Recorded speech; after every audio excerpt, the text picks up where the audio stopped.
Bab 1361. Membunuh murid untuk meraih Dao. Penerjemah. Endless Fantasy Translation penyunting. Endless Fantasy Translation.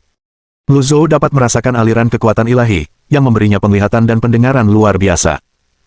Setiap helai rumput, pohon, gunung, dan sungai di Gunung Istana Emas tidak luput dari mata dan telinganya. Namun, ini jelas ilusi. Kekuatan ilahi tidak pernah mengecewakannya sebelumnya. Bagaimana mungkin dia tidak terkejut dengan kegagalannya sekarang? Tuan, Anda sudah tua. Saat itu, Yu Zhenghai berlari mendekat sambil mengacungkan pedangnya. Dalam sekejap mata, banyak klon Yu Zhenghai mengelilinginya. Lu Zhou memandang sosok-sosok di sekitarnya. Dia memejamkan mata dan mengingatkan dirinya sendiri lagi, ini semua hanyalah ilusi. Saat membuka matanya, ia mendapati pedang energi Yu Zhenghai melesat ke arahnya. Entah itu ilusi atau bukan, ia dapat dengan jelas merasakan bahaya dari pedang energi tersebut. Ia segera menghindari pedang-pedang energi itu. Bang! Pedang energi itu mendarat di Gunung Golden Court. Lu Zhou muncul kembali di belakang Yu Zhenghai dan menyerang dengan telapak tangannya lagi. Begitu segel telapak tangan itu mengenai tubuh Yu Zhenghai, dia merasakan energinya bergejolak dan bergelombang di lautan kidantiannya. Kali ini, Yu Zhenghai menghilang setelah terlempar ke belakang. Sungguh kereta gantung yang luar biasa, Lu Zhou mengamati sekelilingnya, mencari cara untuk menghancurkan ilusi tersebut. Sayangnya, sekeras apapun dia mencari, dia tidak menemukan kekurangan apapun. Jika ini adalah formasi, maka ini pasti formasi paling sempurna di dunia. Dia melepaskan teknik hebatnya dan melesat ke paviliun langit jahat. Dia menyapu melewati paviliun timur, selatan, utara, dan barat. Semuanya kosong. Semuanya tampak begitu nyata sehingga untuk sesaat dia bertanya-tanya apakah Skyhook Ropeway itu hanyalah mimpi.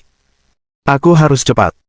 Kalau tidak, akan semakin sulit membedakan mana yang benar dan mana yang salah, pikir Lu Zhou dalam hati. Lu Zhou menggunakan kekuatan ilahi itu lagi, tetapi sia-sia. Pada akhirnya, ia kembali ke kaki Gunung Istana Emas dengan bunga teratai emasnya. Menguasai. Ketika dia menoleh, dia melihat Yu Zhenghai berlutut di tanah dengan tangan telanjang dan wajah penuh bekas luka. Lu Zhou berjalan mendekat. Dia tahu Yu Zhenghai ini palsu. Saat ia melewati Yu Zhenghai bersujud dengan keras sambil berteriak, "Tuan, saya mohon kepada Anda." Lu Zhou mengabaikan Yu Zhenghai dan terus mencari kekurangan di sekitarnya. Sekali lagi, dia tidak menemukan apapun. Saat ia berbalik, Yu Zhenghai masih berlutut di tanah. Ia tampak seperti seorang remaja sekarang. Matanya berlinang air mata, wajahnya berlumuran darah, dan tubuhnya penuh luka. Inilah penampilan Yu Zhenghai saat ia bergabung dengan paviliun langit jahat.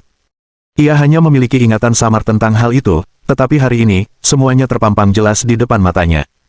Dor, dor, dor. Yu Zhenghai bersujud dengan keras 3 kali. Tuan, saya ingin membunuh mereka untuk membalas dendam. Bintang-bintang berubah seiring waktu berlalu. Semuanya tampak kembali ke masa lalu. Apakah ini ilusi atau mimpi? Apakah ini iblis batinnya? Mungkinkah iblis batin itu nyata? Apakah dia melakukan perjalanan kembali ke masa lalu? Ketika angin sepoi-sepoi bertiup melewati telinganya, dia mengepalkan tangannya hingga berdarah. Membunuh seorang murid untuk mencapai Dao. Lu Zhou berkilat dan muncul di hadapan Yu Zhenghai. Dia mengingatkan dirinya sendiri lagi, ini bukan muridku. Ini adalah iblis dalam diriku. Dia akan membunuh murid palsu ini untuk mencapai Dao. Dia akan membantai semua orang yang menghalangi jalannya. Saat ia mengangkat tangannya, Yu Zhenghai mengangkat kepalanya, memperlihatkan wajahnya yang masih lembut. Rasa tak percaya terpancar di matanya ketika melihat tangan gurunya terangkat. Ia berseru dengan ragu, "Guru, jangan biarkan iblis batin mengalihkan perhatianmu." Segel telapak tangan emas itu melesat keluar sebelum berhenti setengah inci dari wajah Yu Zhenghai. Tangan Lu Zhou sedikit gemetar. Dia menghela napas sebelum berkata, "Jika aku membantumu, aku akan mencelakakanmu. Jika kau ingin membalas dendam, kau harus mengandalkan dirimu sendiri. Jika kau tidak mampu melakukannya, aku tidak bisa membantumu." Yu Zhenghai terus bersujud. Dor, dor, dor. Kamu harus menjadi lebih kuat, kamu harus berlatih, kamu harus menanggung penghinaan dan beban. Hanya ketika kamu menderita, kamu akan mampu tumbuh, kata Lu Zhou. Yu Zhenghai bergumam pada dirinya sendiri, hanya ketika kau menderita, kau akan bisa tumbuh, pikuloh beban, pikuloh penghinaan. Pada saat itu, sebuah suara yang tidak setuju terdengar dari hutan. "Kakak tertua, dapatkah kau menanggung penderitaan ini?" Yu Sangrong, yang seperti biasa mengenakan jubah hijau, terbang dengan gerakan seringan burung layang-layang. Ketika Lu Zhou menoleh untuk melihat Yu Zhenghai lagi, Yu Zhenghai telah berubah menjadi orang dewasa. Saat itu, dia menghunus pedang jaspernya dan mulai bertarung sengit dengan Yu Sangrong. Kakak senior tertua, kakak senior kedua, hentikan perkelahian, teriak Duan Museng sambil terbang dari kejauhan. Dor, dor. Sebuah pedang energi dan pedang energi lainnya melemparkan Duan Museng terpental ke belakang secara bersamaan. Dia memuntahkan seteguk darah dan jatuh ke tanah sebelum berteriak meminta bantuan, guru. Lu Zhou mengerutkan kening. Satu persatu, sosok-sosok muncul di kaki gunung Golden Court. Ming Xiyin berkata, ini tidak ada hubungannya dengan saya. Zhao Yue menggelengkan kepalanya dan berkata, ayo bertarung, setelah pemenangnya ditentukan, masalah ini akan selesai. Ye Tianxin, Xi Wuya, Zhu Honggong, Little Yuaner, dan Cons muncul satu demi satu. Ekspresi mereka rumit, masing-masing menyimpan pikiran mereka sendiri. Semua muridnya bergabung dengan pavilion langit jahat pada waktu yang berbeda. Mustahil bagi mereka semua untuk muncul bersamaan. Lu Zhou memejamkan matanya sebelum membukanya kembali, mengingatkan dirinya sendiri bahwa itu hanyalah ilusi. Adegan berubah lagi. Dia berada di aula pavilion langit jahat. Dia memperhatikan penampilannya, dia memiliki rambut putih. Inilah penampilannya ketika dia pertama kali bereinkarnasi. Setelah beberapa saat, suara para muridnya terdengar di aula. Kenapa Tuan belum mati juga? Aku tidak mendapatkan tombak Overlord, jadi bagaimana aku bisa pergi? Kakak senior, bukankah ini ide yang buruk?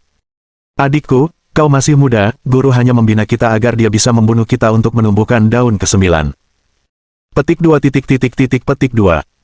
Lu Zhou bangkit dari tanah dan bergegas keluar dari aula.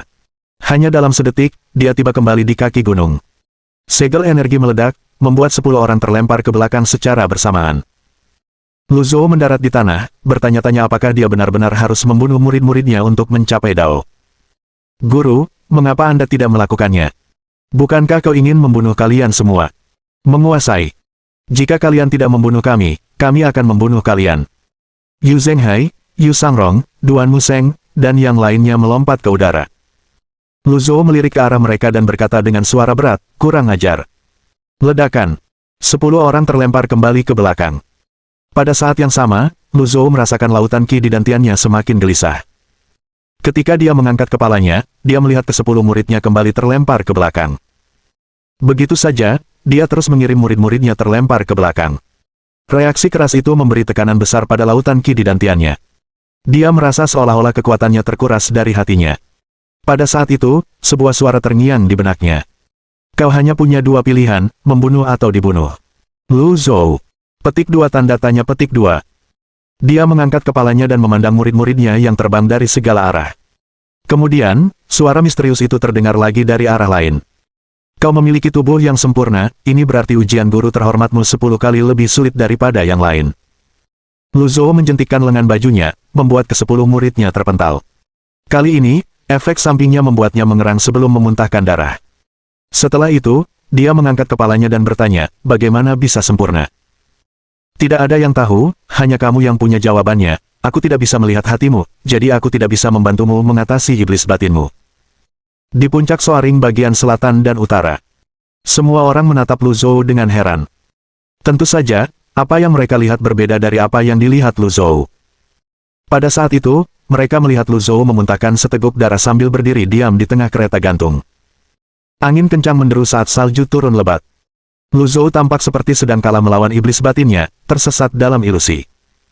Seorang kultivator muda berkata dengan cemas, dia sepertinya sedang sekarat. Saya harap dia berhasil, mampu menyeberangi setengah jalur kereta gantung, saya sangat mengaguminya. Benar sekali, sungguh mengesankan bahwa dia berhasil menyeberangi setengah dari jalur tali, bahkan jika dia gagal, kemungkinan besar dia akan berhasil dalam beberapa kali percobaan. Aku merasa sangat beruntung bisa menyaksikan lahirnya seorang guru agung yang baru. Jalan menuju kesempurnaan itu panjang. Semua kultivator hanya mendambakan menjadi kuat. Melihat Lu Zhou, mereka tak bisa tidak mendukungnya.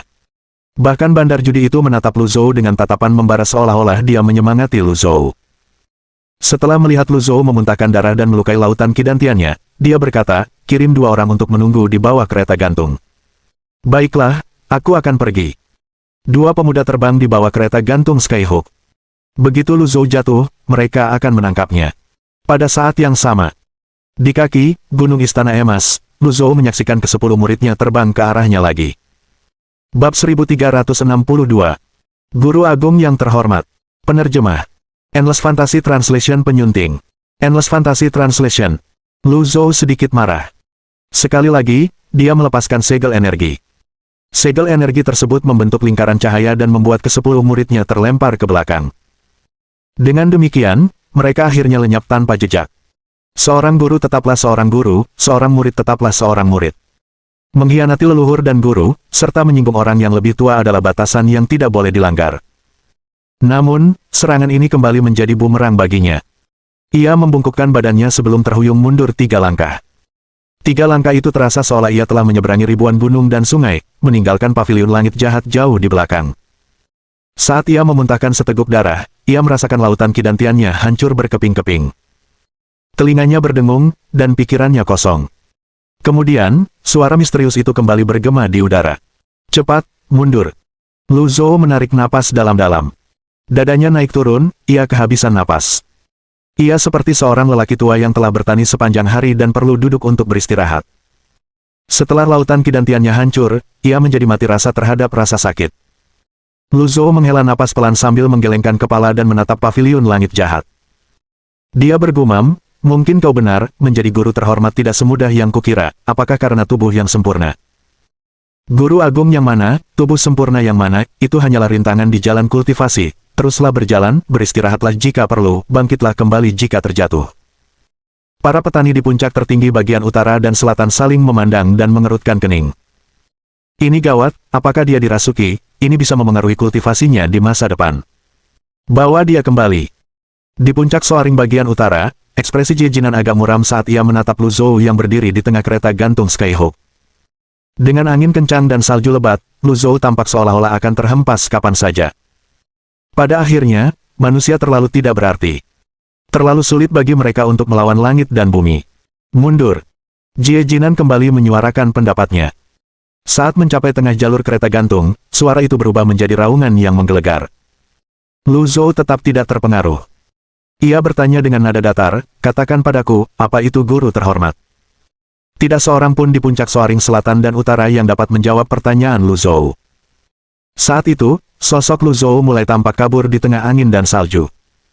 Suara itu merambat ke tengah, membentuk raungan yang menggelegar. Lu Zhou tetap tidak terpengaruh. Dia berkata dengan acuh tak acuh, katakan padaku. Apa itu manusia sejati? Di puncak langit menjulang utara dan selatan, tak satu pun kultivator yang bisa menjawab.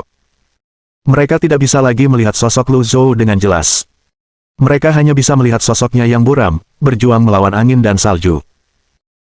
Para guru agung kuno tidak tidur atau bermimpi, mereka menjalani hidup tanpa beban, makan tanpa perasaan, dan bernapas dalam-dalam. Mereka dilahirkan di surga dan dikenal sebagai guru agung menyatu dengan surga. Mereka yang mengembangkan diri batin mereka dikenal sebagai orang bijak. Di zaman kuno, ada guru agung yang menguasai langit dan bumi, memahami yin dan yang, menghirup esensi, dan menjaga roh. Dengan ini, mereka hidup abadi hingga akhir zaman. Guru agung tidak mati, tidak hidup, dan tidak ada. Petik 2 tanda tanya petik 2. Jie Jinan tidak mengerti mengapa Lu Zhou berjuang dan terus berusaha. Lagi pula, Lu Zhou bisa mencoba lagi. Dengan pengalaman dan persiapan mental, akan lebih mudah bagi Lu Zhou untuk berhasil di lain waktu. Jika ini terus berlanjut, jika Lu Zhou terluka oleh iblis batinnya, akan lebih sulit baginya untuk maju. Paling buruk, dia bahkan mungkin kehilangan kultivasinya, dan tidak mungkin baginya untuk maju bahkan setengah langkah pun di masa depan. Pada saat itu, mata Lu Zhou tiba-tiba berbinar. Dengan sekejap, dia maju sepertiga jarak lagi. Melihat itu, semua orang berteriak kaget. Mereka hampir tidak bisa melihatnya saat itu, mereka hanya samar-samar melihat sosoknya bergerak maju. Serangan baliknya sangat dahsyat, bagaimana dia masih bisa mengerahkan ki primalnya. Tidak seorang pun mengetahui jawaban atas pertanyaan ini. Jie Jinan tidak lagi membujuk Lu Zhou untuk mundur. Sebaliknya, dia hanya mengamati dalam diam. Setelah beberapa saat, dia bergumam, masih sama saja. Lu Zhou kembali tiba di depan gunung Istana Emas. Mengerahkan energinya secara paksa hanyalah perjuangan terakhir avatar birunya. Ketika lautan kidantiannya hancur, dia akan kehilangan kultivasi, avatar, dan energinya. Sosok-sosok berkelebat di langit saat mereka menyerang dari segala arah. Yu Zhenghai, Yu Sangrong, Duan Museng, Ming Xiyin. Lu Zhou menghela napas pelan dan berkata, seperti kata pepatah kuno, membesarkan anak tanpa mendidiknya adalah kesalahan ayah, mendidik tanpa bersikap tegas adalah kelalaian dari sang guru. Lu Zhou berhenti bergerak dan berhenti mengerahkan energi vitalitasnya. Energi vitalitas di 8 meridian luar biasa dan lautan ki dantiannya lenyap sebelum lautan ki itu sendiri menghilang. Lu Zhou memejamkan matanya. Suara angin di Gunung Golden Court semakin menjauh. Menguasai. Suara para muridnya juga semakin lemah dan samar. Guru, terimalah penghormatan saya. Di sana ada Yu Zhenghai yang baru saja memasuki paviliun langit jahat dan mengakuinya sebagai gurunya. Aku akan menepati janjiku seumur hidupku. Itulah Ye Tianxin yang membuat janji ketika dia baru saja kembali ke paviliun langit jahat. Satu persatu, suara-suara itu berangsur-angsur menghilang. 8 meridian luar biasa telah menjadi meridian biasa sementara lautan ki di dantiannya hanyalah daging dan darah. Apa itu guru terhormat? Lu Zhou merasa seolah jiwanya telah ditarik keluar dari tubuhnya dan dia melayang tanpa tujuan di alam semesta. Dia dapat merasakan kekuatan langit dan bumi yang halus, menyelimuti gunung, daratan, manusia, burung, dan binatang. Aliran darah di meridiannya berhenti. Jantungnya berhenti berdetak. Suhu tubuhnya turun drastis. Desis. Lapisan tipis embun beku menutupi rambut, wajah, dan tubuh Lu Zhou. Lalu, seolah jiwanya kembali masuk ke dalam tubuhnya. Ia berjuang untuk membuka matanya. Kekuatan yang seperti benang sutra itu menuruti kehendaknya dan berkumpul dari segala arah. Retakan. Lapisan embun beku itu hancur. Meridian biasa kembali menjadi 8 meridian luar biasa karena darah mengalir deras melaluinya. Pada saat yang sama, lautan ki di dantiannya terjalin kembali. Bahkan lebih dalam dan lebih luas dari sebelumnya. Ki primal menyembur seperti air mata air di lautan ki dantiannya sebelum mengalir ke dalam tubuhnya, menghilangkan rasa dingin seketika. Mata Lu Zhou tiba-tiba terbuka lebar. Ketika dia melihat ke depan, iblis batinnya dan ilusi-ilusi itu sudah tidak ada lagi. Dia telah kembali ke kereta gantung Skyhook dan puncak Soaring Utara dan Selatan. Di antara langit dan bumi, ki primordial melonjak dan menyatu seperti badai dengan Lu Zhou di pusat badai di tengah-tengah kereta gantung kait langit. Astaga, selesai. Dia pasti orang pertama yang bangkit dari kematian, apakah dia seorang guru terhormat? Jangan berisik, ini momen kritis. Semua orang menunggu dengan napas tertahan. Mereka semua ingin menyaksikan kelahiran seorang guru agung. Pada saat itu, sesosok putih tiba-tiba muncul di langit. Sang penyeimbang. Sang penyeimbang. Mundur. Kultivator berjubah putih itu melepaskan teknik hebatnya 2 kali dan muncul di hadapan semua orang hanya dalam sekejap mata. Dia berkata tanpa nada, akhirnya aku menemukanmu. Kultivator berpakaian putih itu memegang tombaknya secara horizontal dan menusukkannya ke arah Lu Zhou. Tepat ketika tombak itu hendak menusuk wajah Lu Zhou, sosok Jie Jinan muncul dan melindunginya. Jie Jinan mengangkat tangannya, menangkis tombak tersebut. Bang! Energi melonjak, melesat ke langit dan membelah daratan. Jie Jinan bertanya sambil tersenyum, ada apa, mengapa kau bertindak begitu gegabah? Kultivator berpakaian putih itu mengerutkan kening. Siapakah kau? Aku hanyalah manusia biasa. Sebaiknya kau jangan mengganggu pekerjaan seorang penyeimbang, kata petani berpakaian putih itu. Itu hanya guru agung lainnya, aku belum pernah melihat kalian bertindak terhadap keempat guru agung itu, mengapa kalian begitu terburu-buru bertindak sekarang, tanya Jie Jinan dengan bingung. Kultivator berjubah putih itu mencibir sebelum berkata melalui transmisi suara, dia berhubungan dengan Ying Gou, aku punya alasan untuk mencurigai bahwa dia adalah yang maha suci, seorang iblis. Jie Jinan tidak tahu harus tertawa atau menangis. Kalian benar-benar lucu, sudah berapa tahun sejak kalian semua membicarakan Yang Maha Suci? Sudah 100.000 tahun, selama tahun-tahun itu, apakah kalian pernah melihat Yang Maha Suci sekalipun, pergi sana? Jie Jinan mengulurkan tangannya. Bang! Kultivator berjubah putih itu justru terdorong mundur oleh Jie Jinan. Ia merasakan sesuatu yang manis dan seperti logam di bagian belakang tenggorokannya sebelum memuntahkan darah. Ia menatap Jie Jinan dan berseru kaget, siapa kau? Kukira kalian para equalizer punya kemampuan untuk melihat menembus pikiran seseorang, akan kuberi kalian kesempatan, kata Jie Jinan sambil merentangkan tangannya. Kultivator berjubah putih itu menyimpan tombaknya dan menahan amarahnya sebelum berkata, aku akan melaporkan ini ke Balai Suci, kalian bisa melindunginya untuk saat ini, tetapi kalian tidak akan bisa melindunginya selamanya. Jie Jinan mengerutkan kening. Sungguh merepotkan. Berdengung. Terdengar suara resonansi energi yang aneh dari belakang. Jie Jinan menoleh dengan terkejut. Ia mendapati Lu Zhou telah menghilang. Ketika ia menghadap ke depan lagi, ia melihat Lu Zhou telah muncul di hadapan kultivator berjubah putih itu. Melalui salju, ia dapat melihat tubuh Lu Zhou bersinar dengan cahaya biru samar. Lu Zhou mencengkeram kultivator berpakaian putih itu sambil berkata, "Kau ingin melaporkan ini? Kau tidak bisa pergi." Lu Zhou mengangkat tangan satunya, meluncurkan kebijaksanaan terabaikan berwarna biru yang telah diresapi dengan kekuatan ilahi. Kultivator berpakaian putih itu berusaha keras tetapi mendapati bahwa dia sama sekali tidak bisa bergerak. Bang! Segel telapak tangan itu mendarat di dada kultivator berpakaian putih. Dia jatuh seperti bintang jatuh ke tanah. Ledakan!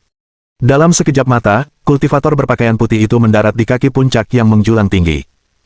Jie Jinan berseru kaget, "Guru Agung!" Bab 1363. Sang Penyeimbang Lagi. Penerjemah. Endless Fantasy Translation Penyunting. Endless Fantasy Translation. Desis. Cahaya biru di tubuh Lu Zhou menghilang dan digantikan oleh cahaya kemasan. Puncak-puncak yang menjulang tinggi kini tertutup salju. Salju terus turun, menghalangi pandangan para kultivator. Banyak dari mereka terbang ke langit untuk melihat lebih jelas. Meskipun mereka bersemangat dan ingin melihat lebih dekat, naluri mereka memperingatkan mereka untuk menjauh dari pertarungan antara Guru Agung atau mungkin seseorang yang bahkan lebih kuat. Lautan Kididantian Lu Zhou telah direkonstruksi. Seorang Guru Agung akan kembali ke keadaan asalnya. Ketika lautan Kididantiannya hancur, ia merasa seolah-olah telah menjadi manusia biasa. Ia merasakan perubahan suhu dan terpengaruh oleh panas dan dingin. Ia dapat merasakan dengan jelas kerapuhan detak jantungnya saat darah mengalir melalui meridiannya. Ia merasakan kehangatan saat menghembuskan napas. Ketika seorang kultivator mencapai tingkatan tertentu, mereka dapat berpuasa untuk waktu yang lama. Mereka menjadi kebal terhadap panas dan dingin dan bahkan tidak perlu bernapas. Saat menjadi Guru Agung, perasaan-perasaan lama itu akan kembali. Tubuh setiap orang terbuat dari daging dan darah, itu bukanlah sesuatu yang bisa diubah oleh kultivasi. Dengan darah dan daging, hidup dan mati mengikuti. Para equalizer pun tidak terkecuali. Lu Zhou menatap dingin kultivator berjubah putih yang tergeletak di tanah. Tanpa menoleh, dia bertanya, "Guru Agung." Jie Jinan tertawa terbahak-bahak. Ia tak bisa berhenti tertawa untuk waktu yang lama. Tawanya bergema di antara puncak-puncak yang menjulang tinggi. Ketika tawanya akhirnya mereda, ia berkata, "Aku benar-benar tidak menyangka ini, kau tidak hanya berhasil menyeberangi kereta gantung kait langit hanya dengan sekali coba, tetapi kau bahkan menjadi Guru Agung." Alasan mengapa Guru Agung disebut Guru Agung adalah karena kekuatan Dao, yang merupakan hukum dari segala sesuatu di dunia. Jika pemahamanmu tentang hukum-hukum tersebut melampaui lawanmu, maka kau akan menjadi Guru Agung yang agung. Lu Zhou terus menatap kultivator berpakaian putih itu sambil mengangguk. Kata-kata Jie Jinan tidak sulit dipahami. Jika dua orang berkompetisi dalam kecepatan terbang, jika kecepatan mereka sama, itu akan sia-sia. Demikian pula, jika seseorang dapat membekukan waktu tetapi lawannya juga dapat melakukannya, kemampuan tersebut akan saling meniadakan. Oleh karena itu, ketika pemahaman seseorang tentang hukum melampaui lawannya, ia secara alami akan memperoleh keuntungan. "Bagaimana dengan para santo?" tanya Lu Zhou. Jie Jinan terkejut dengan pertanyaan ini. Setelah beberapa saat, dia berkata, "Jangan terlalu ambisius, meskipun aku tidak tahu bagaimana kau menjadi Guru Agung, kau harus menstabilkan basis kultivasimu terlebih dahulu, jangan berpikir kau tak terkalahkan hanya karena kau melemparkan equalizer ke tanah." Desis. Jie Jinan terbang ke sisi Lu Zhou. Lu Zhou dapat merasakan bahwa lelaki tua itu tidak menyimpan niat jahat. Dia mempercayai insting alaminya dan kepekaannya yang tajam sebagai seorang Guru Agung. Selain itu, tidak ada alasan bagi lelaki tua itu untuk membantunya saat dia melewati ujian kelahiran jika lelaki tua itu ingin mencelakainya. Lu Zhou melirik Jie Jinan dari sudut matanya dan berpikir dalam hati, apakah dia benar-benar mengenalku? Dengan tingkat kultivasi setinggi itu, dia seharusnya bukan penggemar fanatikku, kan? Lalu, siapa dia? Dari mana dia berasal? Apa tujuannya? Sebelum Lu Zhou sempat menyampaikan ketiga pertanyaan itu, kultivator berjubah putih itu tiba-tiba melesat ke udara. Jie Jinan tertawa sebelum berkata, "Jangan pergi." Jie Jinan meninggalkan bayangan yang tak terhitung jumlahnya di belakangnya, menyebabkan kehampaan bergelombang saat dia menghalangi jalan kultivator berjubah putih itu. Lu Zhou terbang mendekat dan bertanya, "Katakan yang sebenarnya, mengapa kau mencoba membunuhku?" Kultivator berjubah putih itu menekan tangannya ke dada sambil memandang Lu Zhou dan Jie Jinan dengan waspada. Dia berkata, "Kalian memengaruhi keseimbangan langit dan bumi. Aku diperintahkan oleh Aula Suci untuk menghilangkan variabel yang memengaruhi keseimbangan tersebut." Jie Jinan meludah sebelum berkata, "Omong kosong, Aula Suci telah memerintahkan agar para penyeimbang tidak ikut campur dalam 9 ranah selama periode ketidakseimbangan. Kau telah melakukan kejahatan besar dengan datang ke sini tanpa izin." Kultivator berjubah putih itu mengerutkan kening. Dia menatap Jie Jinan dan bertanya dengan terkejut, kau berasal dari Great Void. Jie Jinan berkata, kamu boleh berpikir apapun yang kamu mau. Kultivator berjubah putih itu mengangkat tangannya dan tombak panjang itu melesat ke tangannya dengan cepat. Saat dia mengencangkan cengkeramannya, tubuhnya bersinar dengan cahaya kemasan. Melihat itu, Lu Zhou mengerutkan kening. Kau berasal dari wilayah teratai emas. Menurutmu, bisakah dia melindungimu? Kultivator berpakaian putih itu bergegas mendekat dengan kecepatan tinggi. Lu Zhou merasakan kekuatan dahsyat yang merobek ruang hampa datang menghampirinya. Kekuatan ilahi yang halus seperti benang sutra segera menyelimutinya. Pada saat yang sama, kekuatan itu beredar di dalam tubuhnya, menetralkan kekuatan yang merobek ruang hampa tersebut. Kemudian, ia melesat dan tiba di depan kultivator berjubah putih itu dan menyerang dengan telapak tangannya. Bang! Jie Jinan mendarat di tanah saat itu juga. Kau tidak bisa melarikan diri. Jie Jinan sangat cepat.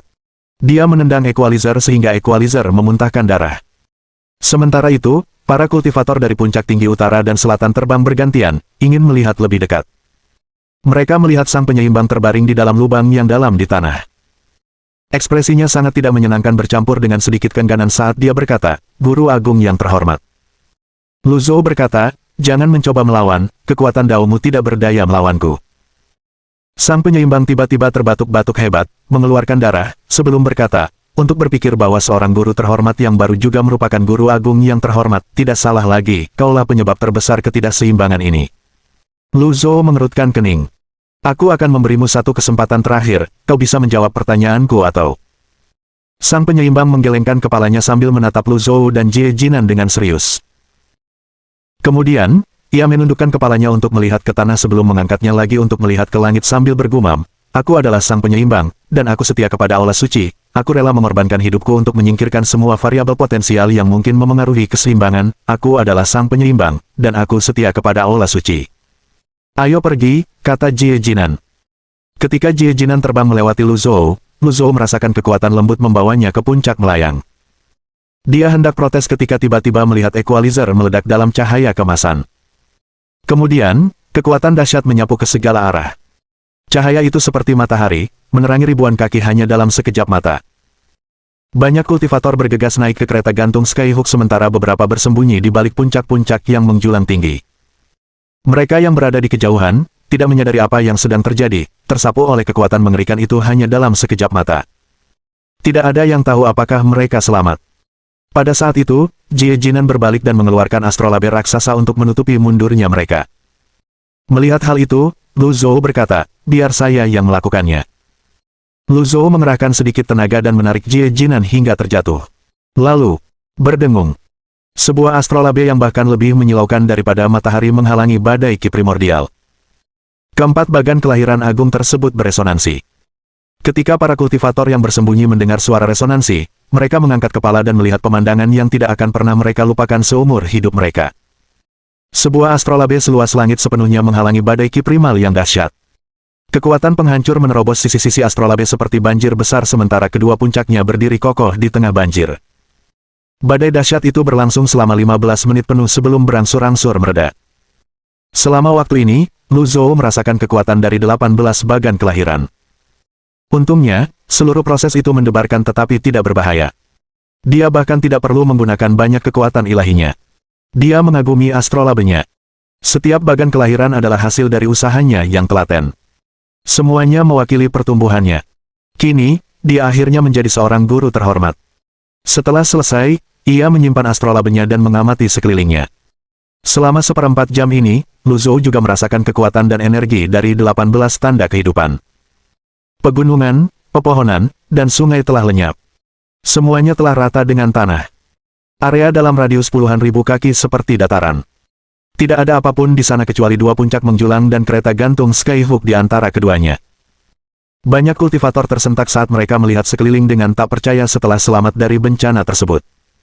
Jie Jinan tak kuasa menahan diri untuk bertepuk tangan. Kau lebih kuat dari yang kukira. Kemudian, Jie Jinan terbang menuju puncak melayang di selatan. Lu Zhou hanya melepaskan teknik hebatnya sekali dan muncul di hadapan semua orang hanya dalam sekejap mata. Hampir secara naluriah, semua orang berlutut serempak. Salam, Yang Mulia Guru. Bab 1364. Mengembalikannya kepada pemilik asli. Penerjemah. Endless Fantasy Translation Penyunting. Endless Fantasy Translation. Para kultivator tidak mengetahui nama maupun nama keluarga dari guru terhormat ini. Seharusnya ini menjadi hari perayaan bagi semua kultivator. Lagi pula, wilayah Teratai Hijau telah melahirkan guru terhormat lainnya, Ani, seorang guru agung terhormat, yang lebih unggul dari keempat guru terhormat di wilayah Teratai Hijau. Namun, jantung mereka berdebar gelisah ketika mereka mengingat astrolabe emas sebelumnya. Wajar jika ada prasangka terhadap kultivator dari domain warna yang berbeda. Ini tak terhindarkan. Bagi mereka yang berpikiran sempit, mereka akan melakukan diskriminasi tanpa alasan. Ada kultivator ekstrim yang pernah dengan gegabah memprotes domain asing dengan membantai ribuan orang di jalan tersibuk di Gridkin.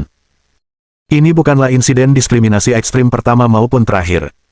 Para kultivator menjadi semakin gugup ketika mereka teringat bahwa Jie Jinan, yang telah tinggal di puncak melayang selama 10 tahun, juga berasal dari wilayah Teratai Emas.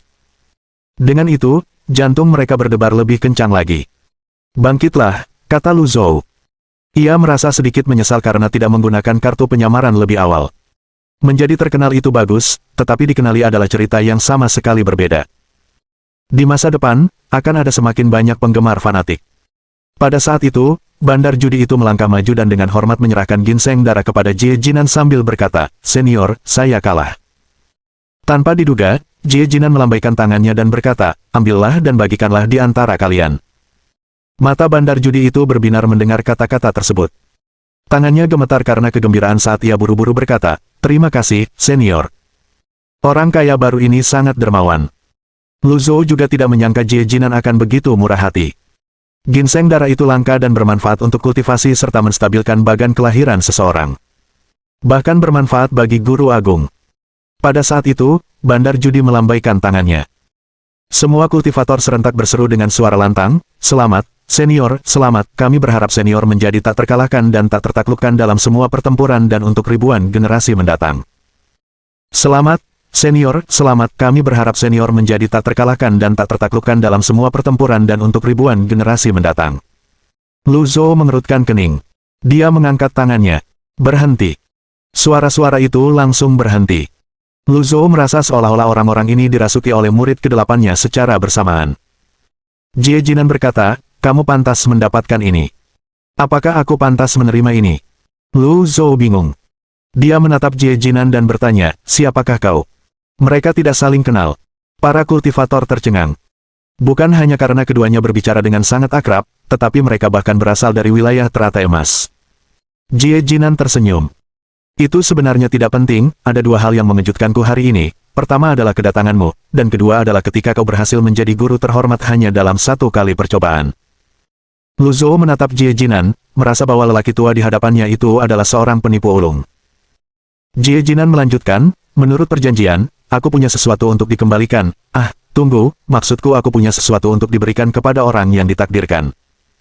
Lu Zhou menatap tas di tangan Jie Jinan dan berkata, "Sebaiknya kau pikirkan baik-baik, aku sudah bilang aku bukan Lu Tiantong. Kaulah orang yang ditakdirkan, siapapun dirimu, karena aku sudah berjanji akan memberikannya padamu. Bagaimana mungkin aku mengingkari janjiku?" kata Jie Jinan sambil tersenyum. Secercah kelicikan terpancar di matanya. Penipu tua ini. "Apa isi tas ini?" Lu Zhou melambaikan tangannya, dan tas itu terbang ke tangannya. Jie Jinan buru-buru berkata, "Sebaiknya kau membukanya saat kembali." Lalu, dia meninggikan suara dan berkata, "Semuanya." Setelah berhasil menarik perhatian semua orang, Jie Jinan melesat tinggi ke langit. Cahaya keemasan terpancar dari telapak tangannya saat sebuah astrolab menutupi langit. Sebuah mata tampak muncul di bagan kelahiran, menatap semua makhluk hidup. Kemudian, dia berkata, "Lupakan semua masalahmu." Kekuatan bagan kelahiran itu langsung lenyap dari langit. Semua orang mendongak dengan kebingungan melihat kekuatan bagan kelahiran yang bermunculan seperti kembang api di langit. Lu Zhou merasa dirinya sejenak memasuki kondisi trans sebelum kekuatan ilahinya menariknya kembali ke kesadarannya, menghilangkan efek trans tersebut. Saat cahaya itu menghilang, Jie Jinan tidak terlihat dimanapun. Seolah-olah dia tidak pernah ada di sana. Selain area sekitarnya yang telah rata dengan tanah, puing-puing dan reruntuhan telah dibersihkan.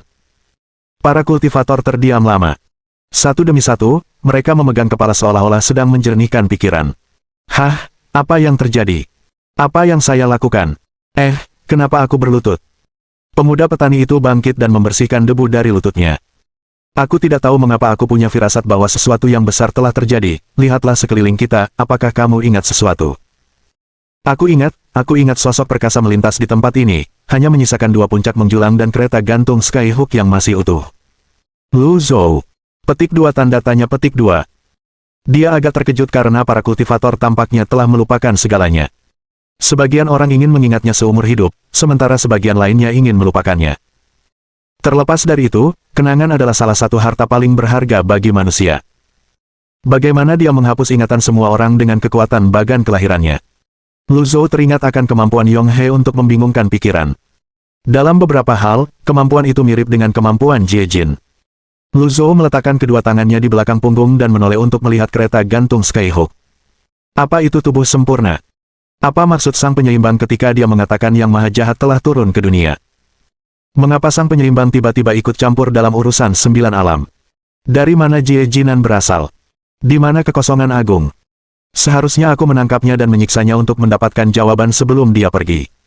Lu Zhou memiliki banyak pertanyaan tetapi tidak ada jawaban. Dia menunggu beberapa saat di puncak yang melayang, tetapi tidak ada yang datang menyambutnya. Dia menghela napas dan terbang menuruni gunung. Kelompok penggemar fanatik yang telah dia bina dengan susah payah telah lenyap begitu saja. Suasana sangat sunyi ketika Lu Zhou kembali ke aula pelatihan selatan klan Qin. Yu Zhenghai dan Yu Sangrong masih melatih Zhou kecil dan Wu kecil sementara kedua kultivator muda itu berlatih tanding. Sesekali, mereka akan memperagakan gerakan mereka dengan pedang dan saber.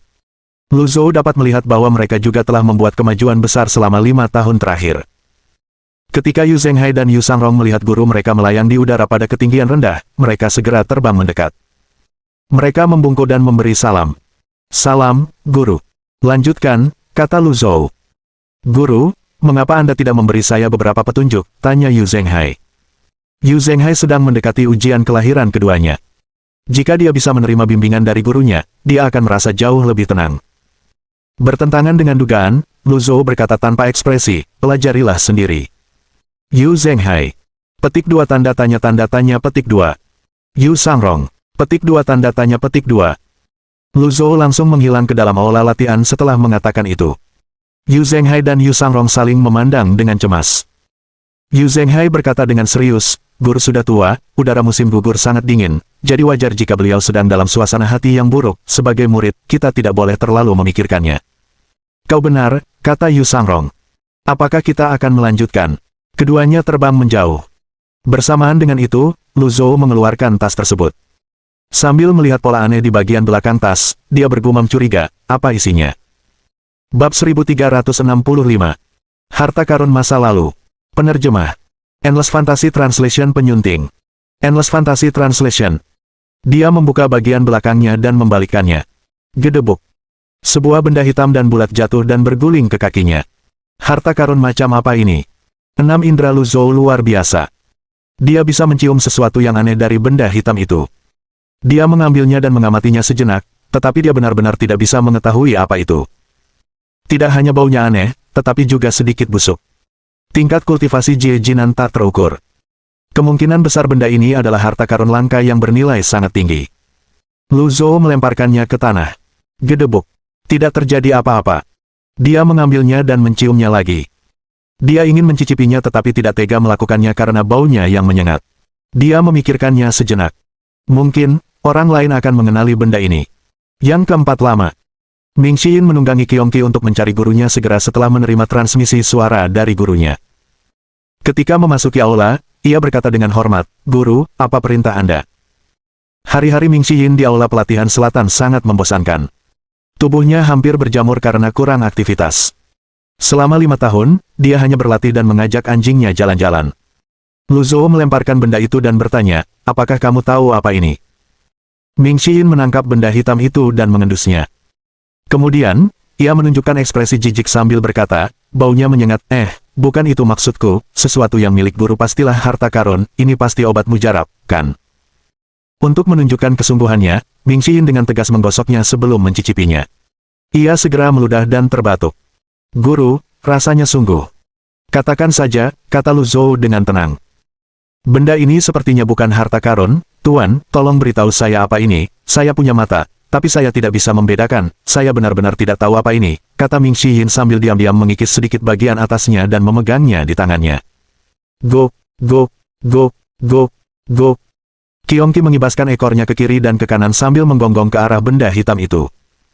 Lu Zhou menatap Qiongqi dan bertanya, apakah kau mengenalinya?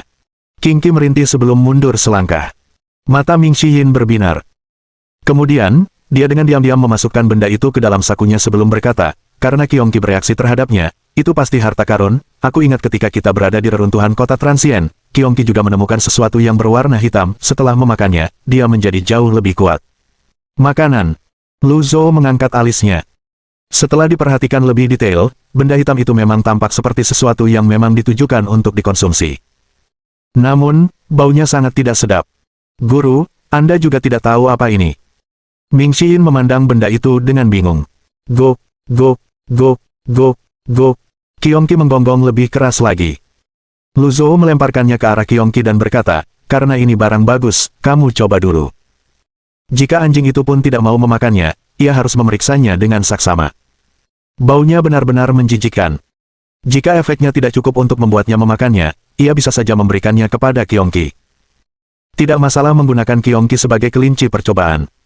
Tanpa diduga, Qiongqi menggonggong beberapa kali sebelum mundur beberapa langkah, menunjukkan ekspresi jijik. Ini, Ming Xiyin bingung. Panggil Cons ke sini. Dipahami. Ming Xiyin pergi dan segera kembali dengan membawa Cons. Cons membungkuk dan memberi salam kepada Lu Zhou sebelum bertanya, Guru, apa yang bisa saya lakukan?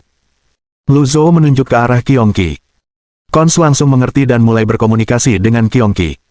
Karena dia mahir dalam bahasa binatang, dia dengan cepat menangkap informasi penting tersebut. Go, go, go, go, go. Cons menutupi wajahnya saat dia tertawa terbahak-bahak. Ming Xiyin bertanya dengan penasaran, adikku, apa yang dikatakan si idiot Qiongqi ini? Qiongqi. Petik 2 tanda tanya petik 2. Cons berkata, Guru, kakak senior, Qiongqi mengatakan ini adalah kotoran binatang buas. Ming Xiyin. Petik 2 Lu Zhou. Petik 2 tanda tanya petik 2. Lu Zhou mengerutkan kening. Meskipun tidak banyak yang diketahui tentang Jie Jinan, tidak diragukan lagi bahwa tingkat kultivasi Jie Jinan sangat luar biasa. Mungkinkah seseorang di atau di atas tingkat Venerable Master menggunakan kotoran untuk bermain-main? Ming Xiyin mulai muntah-muntah saat berlari keluar dari aula. Lu Zhou dan Krang. Petik 2 tanda tanya petik 2. Meskipun menjijikkan, itu tidak sampai membuat orang muntah, kan? Cons berlari keluar untuk memeriksa Ming Xiyin. Kakak senior, ada apa? Ini, bukan apa-apa, aku baik-baik saja. Petik 2 petik 2. Ketika Ming Xiyin memikirkan benda di sakunya, ia merasa sangat jijik hingga ingin merobek pakaiannya. Bulu kuduknya merinding saat ia diserang gelombang mual lainnya. Lu Zhou tidak memperhatikan Ming Xiyin. Sebaliknya, dia menatap kotoran hitam di tanah. Berdebar. Menabrak. Dia membanting meja di sebelahnya dengan tangan dan berteriak, keterlaluan, Jie Jinan, aku tidak akan memaafkanmu. Pada saat yang sama, di sebuah pohon kuno yang menjulang tinggi agak jauh dari aula pelatihan selatan klan Qin. Jie Jinan bersandar di batang pohon dengan kaki bersilang. Ekspresinya saat ini tampak bahagia dan puas. Dia terkekeh sambil berkata, aku hanya bercanda denganmu, kenapa kau begitu picik, saat kau kembali ke puncak, kau tidak akan bersenang-senang lagi. Hah, itu tidak benar, bagaimana dia masih bisa mengingat namaku? Jie Jinan tiba-tiba menegakkan punggungnya. Semuanya sudah berakhir. Jie Jinan melesat dan terbang menjauh. Ming Xiyin dan Cons terkejut oleh ledakan emosi Lu Zhou yang tiba-tiba. Keduanya langsung terdiam, tidak berani mengeluarkan suara. Mata Lu Zhou tertuju pada tas yang berisi kotoran binatang buas itu.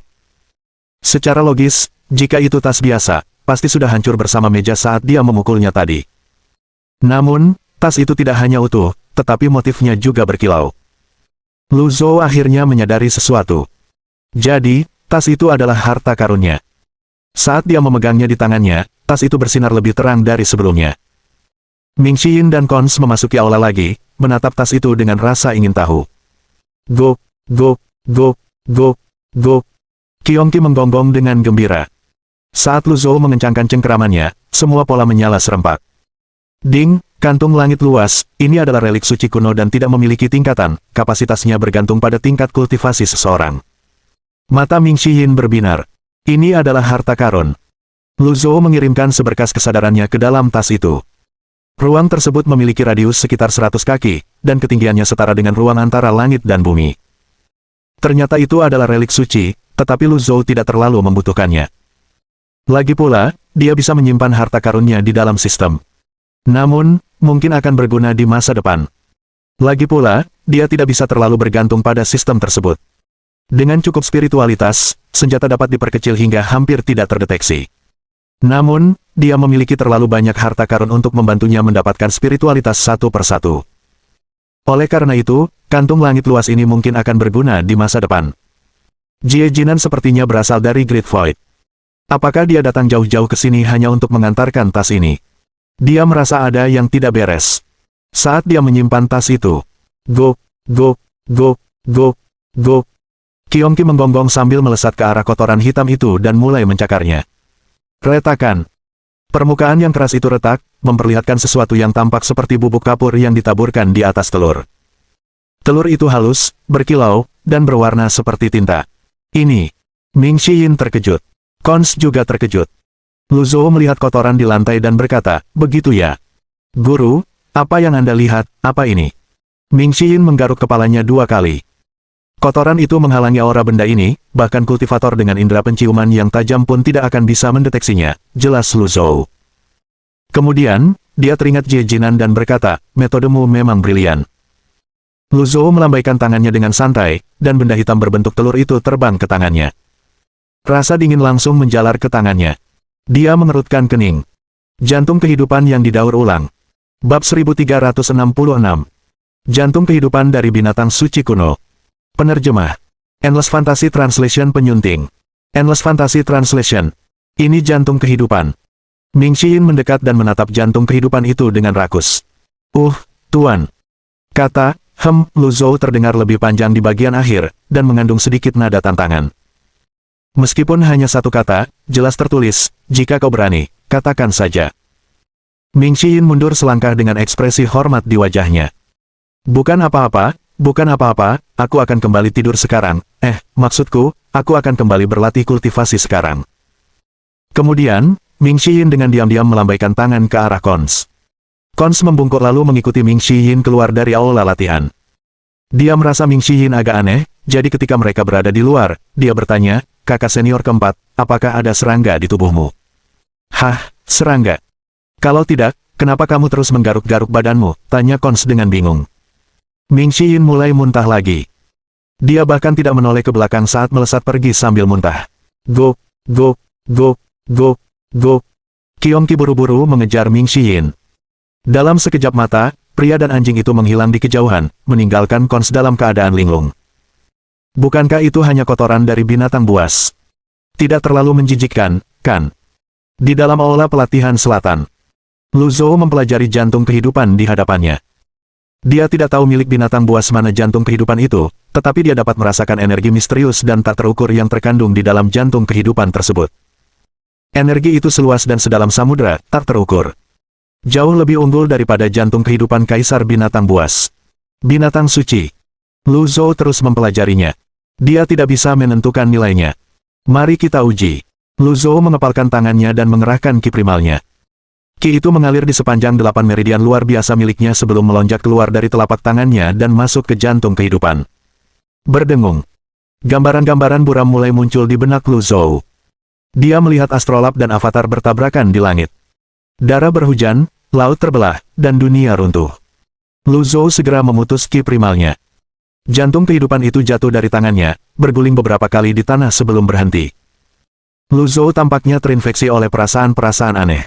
Emosi dari pemilik sebelumnya. Lu Zhou terkejut. Dia tidak menyangka pemilik sebelumnya dari jantung kehidupan itu mampu meninggalkan kesan yang begitu dalam pada jantung kehidupan tersebut. Ini berarti bahwa tidak akan mudah untuk menggunakan jantung kehidupan ini. Lu Zhou menarik napas dalam-dalam dan menenangkan emosinya. Kemudian, dia melambaikan tangannya, membawa jantung kehidupan ke arahnya. Lu Zhou mengepalkan tangannya dan mengerahkan ki primalnya lagi. Seperti sebelumnya, pemandangan pertumpahan darah kembali terjadi. Mayat-mayat berserakan di tanah sementara para kultivator saling membunuh di udara. Pada saat itu, dia merasa seolah-olah sebuah tangan besar dengan kejam menggali istana kelahirannya sebelum rasa sakit yang menusuk menyerang hati dan pikirannya. Lu Zhou melepaskan kepalan tangannya. Dia menggunakan kekuatan ilahi untuk menghilangkan emosi yang masih tersisa dari pemilik jantung kehidupan sebelumnya dan rasa sakit yang masih dirasakannya. Lu Zhou menghela napas sambil menatap jantung kehidupan itu dengan terkejut. Dia bergumam, jantung kehidupan siapa yang sekuat ini? Ding, jantung kehidupan Gou Chen, sang pembunuh suci, kemampuan, tidak diketahui. Petik 2. Petik 2. Gou Chen, Lu Zhou menatap jantung kehidupan itu dengan linglung. Pada saat itu, Yuan Lang, salah satu dari 49 pendekar pedang, mendarat di pintu masuk. Dia membungkuk dan berkata, Senior Lu, Yang Mulia Guru Qin mengundang Anda ke aula pelatihan utara untuk sebuah pertemuan. Namun, jika Anda sibuk, tidak apa-apa, saya akan segera memberitahu Yang Mulia Guru Qin. Yuan Lang sering datang ke aula pelatihan selatan untuk mengajak Lu Zhou keluar, tetapi sebagian besar waktu, ajakannya diabaikan. Dia telah lama mengembangkan hati baja yang mampu menahan penolakan. Jika ditolak, dia akan kembali dan melaporkannya kepada Qin Renyu. Baiklah, jawab Lu Zhou. Yuan Lang sempat terkejut dengan jawaban yang tak terduga itu. Kemudian, ia buru-buru berkata dengan gembira, terima kasih, Senior Lu. Saya akan mengantar Anda ke sana. Lu Zhou menyimpan jantung kehidupan ke dalam kantung langit luas sebelum dia berteleportasi ke pintu masuk. Pada saat itu, sebuah pikiran terlintas di benaknya. Jie Jinan telah menyembunyikan aura jantung kehidupan dengan menutupinya dengan kotoran binatang buas. Haruskah dia mengikuti contoh Jie Jinan dan menyembunyikan jantung kehidupan di dalam kotoran binatang buas?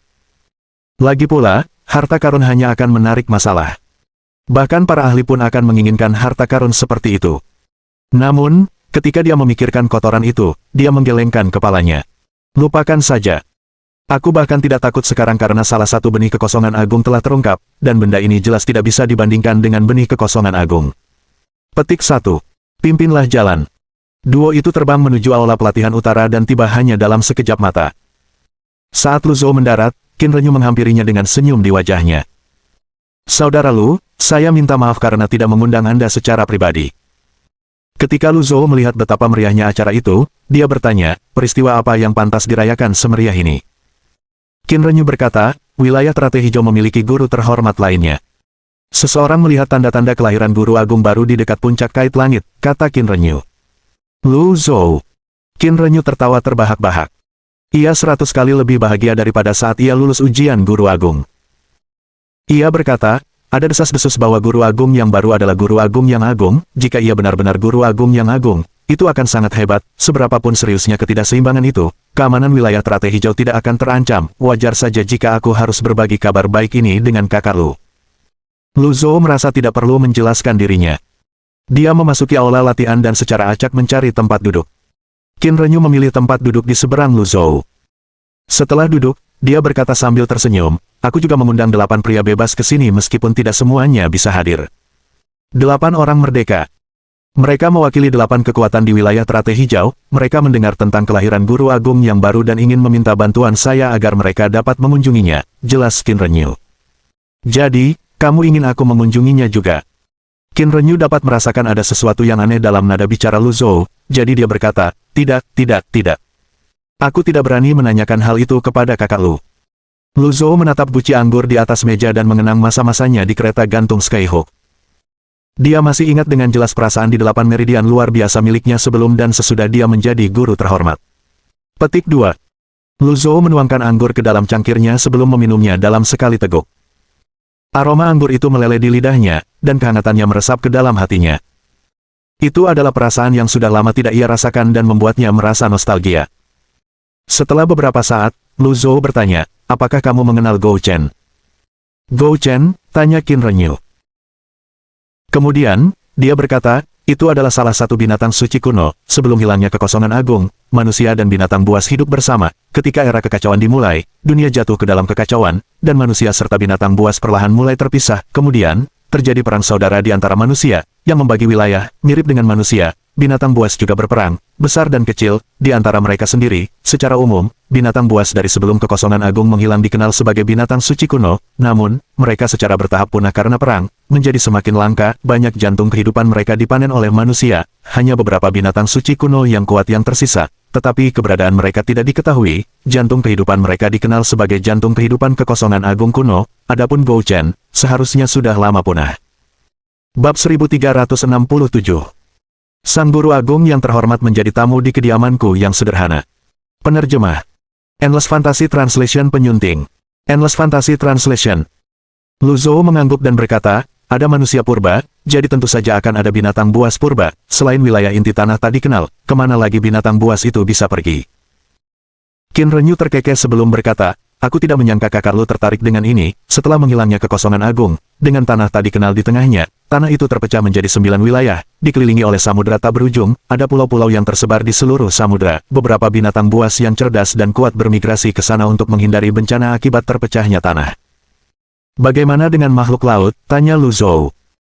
Makhluk laut lebih kuat dan lebih ganas, hal yang paling menakutkan adalah mereka tampaknya hanya sedikit terkekang oleh belenggu langit dan bumi, selain itu, mereka juga memiliki umur yang panjang, namun, ada keseimbangan antara langit dan bumi, makhluk laut tidak akan mudah datang ke daratan, bagi mereka, daratan itu kecil dan tidak berarti, jawab Qin Renyu. Apakah kekosongan agung itu kecil? Tanya Lu Zhou dengan skeptis. Ini. Qin Renyu tersenyum canggung sambil berkata, pemahamanku tentang kekosongan agung masih dangkal dan tentu saja tidak bisa dibandingkan dengan kakak lu. Setelah mengatakan itu, Qin Renyu menghela napas, terkadang, aku berpikir alangkah baiknya jika orang-orang dari kekosongan agung juga membawaku pergi. Setiap orang mendambakan kekosongan agung dengan cara yang berbeda, kematian tak terhindarkan, daripada hanya menunggu kematianku, bukankah lebih baik bagiku untuk melihat kekosongan agung sebelum aku mati? Apakah kau akan segera meninggal? Tanya Lu Zhou dengan skeptis. Qin Renyu. Lu Zhou berkata, kata-kataku tidak mengandung niat buruk, para guru agung dapat hidup hingga 30.000 tahun, aku melihat bahwa kau penuh vitalitas dan tidak tampak seperti orang yang telah mencapai akhir hayatnya. Saya sangat tersentuh oleh kata-kata kakak lu, kata Qin Renyu. Petik 2. Petik 2. Anak muda selalu suka menatap langit dengan ekspresi melankolis dan tatapan sedih. Sungguh tak bisa dipahami. Jika kalian punya waktu untuk menghela napas, mengapa tidak berlatih saja? Hidup ini singkat, jadi mengapa kalian sengaja larut dalam kesedihan? Setelah beberapa saat, Lu Zhou bertanya, jika apa yang kau katakan tentang jantung kehidupan binatang suci kuno itu benar, bukankah itu berarti tidak ada cara bagi orang-orang zaman sekarang untuk mendapatkannya? Qin Renyu mengangguk lalu menggelengkan kepalanya. Setelah beberapa saat, dia berkata, jantung kehidupan kuno bahkan lebih menakutkan daripada binatang suci. Tidak ada kultivator di 9 alam yang mampu menaklukkannya untuk digunakan. Bahkan jika ada seseorang yang mampu melakukannya, memang mustahil untuk mendapatkannya. Mungkin, seseorang hanya bisa mendapatkannya jika para Saint kuno itu muncul kembali. Orang-orang dari Great Void dapat membunuh seorang Saint kuno dan mendapatkan jantung kehidupan kunonya. Atau, jika beruntung, seseorang mungkin bertemu dengan seseorang seperti Mosang yang basis kultivasinya rendah tetapi dikaruniai jantung kehidupan kuno dari tetuanya. Bagaimanapun, hampir mustahil untuk mendapatkannya bahkan jika orang-orang ini muncul. Lagi pula, hampir mustahil untuk mencuri jantung kehidupan orang lain dari istana kelahiran mereka kecuali mereka bekerja sama. Memang benar. Dalam keadaan normal, siapa yang akan mewujudkan istana kelahirannya dan berdiri diam sementara seseorang merampas nyawa mereka? Menggali jantung kehidupan sama seperti membunuh seorang kultivator, terlebih lagi, ada juga risiko kultivator tersebut memilih untuk menghancurkan diri sendiri. Tak disangka, jantung kehidupan binatang suci kuno itu begitu langka dan berharga, gumam Lu Zhou. Jie Jinan rela memberikan harta karun langka seperti itu kepadaku. Qin Renyu bertanya, saudara Lu, mengapa kau tiba-tiba menanyakan ini? Jangan bilang kau berencana pergi ke tanah tadi kenal untuk mencari mereka. Jika memang begitu, kau harus pergi ke wilayah inti. Lu Zhou menggelengkan kepalanya. Untuk saat ini, aku belum berencana pergi ke tanah tadi kenal. Meskipun Lu Zhou telah menjadi guru terhormat, dia membutuhkan waktu untuk membiasakan diri dengan kekuatan barunya. Dia harus pergi ke tanah tadi kenal lagi, tetapi waktunya belum sekarang. Saat itu, Yuan Lang masuk dan berkata sambil membungkuk, semua orang sudah tiba. Di luar aula. Kereta terbang berterbangan dari segala arah sebelum mendarat di luar aula pelatihan utara. Setiap kereta terbang dijaga oleh ratusan kultivator. Ada pria dan wanita muda yang tampan serta para ahli yang sudah lanjut usia. Sang guru Fan yang terhormat telah tiba. Kereta terbang pertama yang mendarat tentu saja milik Fan Zong, salah satu dari 4, yang sekarang tinggal 2, guru terhormat. Ketika Lu Zhou mendengar pengumuman itu, dia mengerutkan kening. Dia begitu tidak tahu malu sampai-sampai datang. Lagi pula, dia adalah seorang guru terhormat, dia datang bersama pria bebas, Fan Haichen. Kata Qin Renyu sebelum menambahkan, jika Anda tidak senang dengan kehadirannya, saya akan meminta seseorang untuk memintanya tetap di luar. Saat Qin Renyu hendak memanggil seseorang, Lu Zhou berkata, tidak perlu. Lu Zhou kini telah menjadi guru terhormat. Dengan tingkat kultivasinya saat ini, Fan Zong bukanlah ancaman baginya. Wakil Ketua Guning dari Persatuan Hantu telah tiba. Sang penguasa lembah Huricane telah tiba. Petik 2. Satu demi satu, nama-nama asing terngiang di telinga Lu Zhou. Lu Zhou bertanya dengan rasa ingin tahu, apakah tidak ada seorang pun dari klan Tuoba atau klan Ye yang akan datang. Qin Renyu berkata, dari 8 orang bebas, hanya 4 atau 5 yang hadir hari ini, dengan kematian Tuoba Si Cheng dan Ye Zheng, orang bebas dari klan mereka tidak akan hadir, orang bebas dari klan Qinku juga tidak akan hadir. Lu Zhou mengangguk, mengabaikan kalimat terakhir Qin Renyu. Qin Renyu lebih tahu daripada siapapun mengapa Qin Naihe bergabung dengan Paviliun Langit Jahat. Saat keduanya berbincang, banyak kultivator masuk ke aula, mengobrol dan tertawa. Namun, mereka langsung terdiam begitu memasuki aula. Salam, Yang Mulia Guru Qin. Semua orang membungkuk. Qin Renyu mengerutkan kening. Sapaan hormat ini sangat bermasalah. Dengan orang penting seperti Anda duduk di hadapan saya, bagaimana mungkin mereka hanya memberi hormat kepada saya? Tepat ketika Qin Renyu hendak mengoreksi mereka, Fan Zong masuk dari belakang kerumunan. Salam, Yang Mulia Guru Fan. Semua orang membungkuk lagi. Fan Zong berjalan ke depan kerumunan dan berkata dengan hormat, sudah lama tidak bertemu, Ketua Paviliun Lu.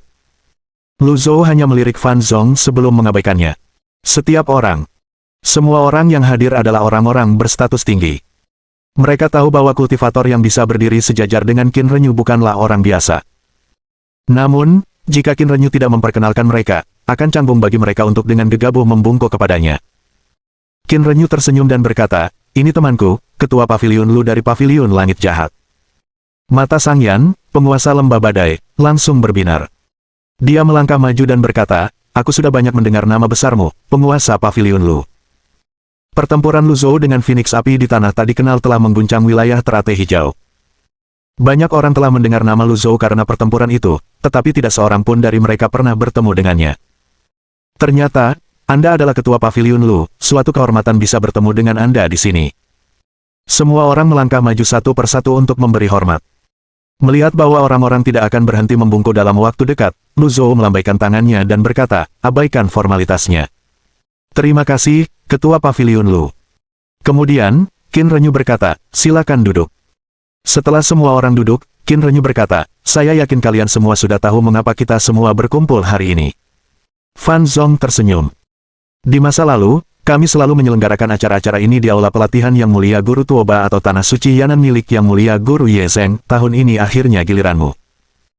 Qin Renyu, yang dapat merasakan ketidakpuasan Fan Zong, berkata, kalau begitu, mengapa kita tidak pindah ke aula pelatihan Yang Mulia Guru Fan sekarang? Tidak, apa yang kau katakan, aku senang untuk kakak Qin, kata Fan Zong. Zaman telah berubah, di masa lalu, ketika semua guru agung masih ada, dunia damai, dengan ketidakseimbangan yang semakin memburuk, ada ancaman binatang buas yang menyerbu tanah kita, memusnahkan umat manusia, tanggung jawab yang saya pikul kini semakin berat jika bukan demi dunia, mengapa saya harus repot-repot mengurusi hal-hal ini, kata Qin Renyu. Fan Zong terdiam mendengar kata-kata itu. Kemudian, dia melirik Lu Zhou yang duduk di sebelahnya secara diam-diam. Pada saat itu, Sang Yan, penguasa lembah badai, mencoba meredakan situasi. Dia berkata, kedua guru agung hadir di sini demi dunia, lokasi tidak penting, yang penting adalah niatnya. Saya tahu mengapa guru agung Qin mengundang semua orang ke sini. Saya mendengar bahwa seorang guru agung telah muncul di kereta gantung Skyhook, apakah ini benar? Semua orang langsung menoleh ke arah Qin Renyu. Karena klan Qin milik Qin Renyu terletak paling dekat dengan kereta gantung Skyhook, kemungkinan besar dia memiliki jawaban yang mereka cari. Meskipun ingatan para kultivator di puncak melayang telah dihapus oleh Jie Jinan, keributan yang terjadi begitu besar sehingga menarik perhatian banyak kultivator di daerah sekitarnya. Qin Renyu adalah salah satu dari mereka. Qin Renyu berkata sambil tersenyum, tentu saja, hari itu, aku sedang bermeditasi di aula latihan ketika tiba-tiba aku merasakan gelombang energi yang mengerikan dari puncak melayang. Aku bergegas keluar dan mengamati dari jauh, aku melihat badai besar sedang terbentuk dan sebelum menimbulkan malapetaka, badai itu meratakan area dalam radius 10.000 kaki dari puncak melayang. Kalian bisa memverifikasinya sendiri jika tidak percaya, bukan hanya seorang guru agung yang muncul, tetapi juga seorang guru agung yang agung. Semua orang terkejut. Qin Renyu melanjutkan, yang terpenting, Yang Mulia Guru adalah tamu di kediaman sederhana saya. Sang Yan dari Lembah Badai, Guning dari Persatuan Hantu, Fan Zong, dan yang lainnya terkejut. Fan Zong, khususnya, bahkan lebih terkejut. Tidak heran Qin Renyu mengumpulkan semua orang di sini. Sang Yan bertanya lagi, Yang Mulia Guru adalah tamu di aula pelatihan Anda. Ya, jawab Qin Renyu dengan percaya diri. Sementara itu, Lu Zhou merasa bingung. Ia berpikir dalam hati, bagaimana Qin Renyu tahu itu aku? Aku bahkan menggunakan kekuatan tulisan surgawiku untuk memastikan tidak ada yang mengikutiku saat aku pergi. Sang Yan buru-buru berkata, suatu kehormatan bagi kami dapat bertemu dengan Yang Mulia Guru Agung. Yang lain mengangguk.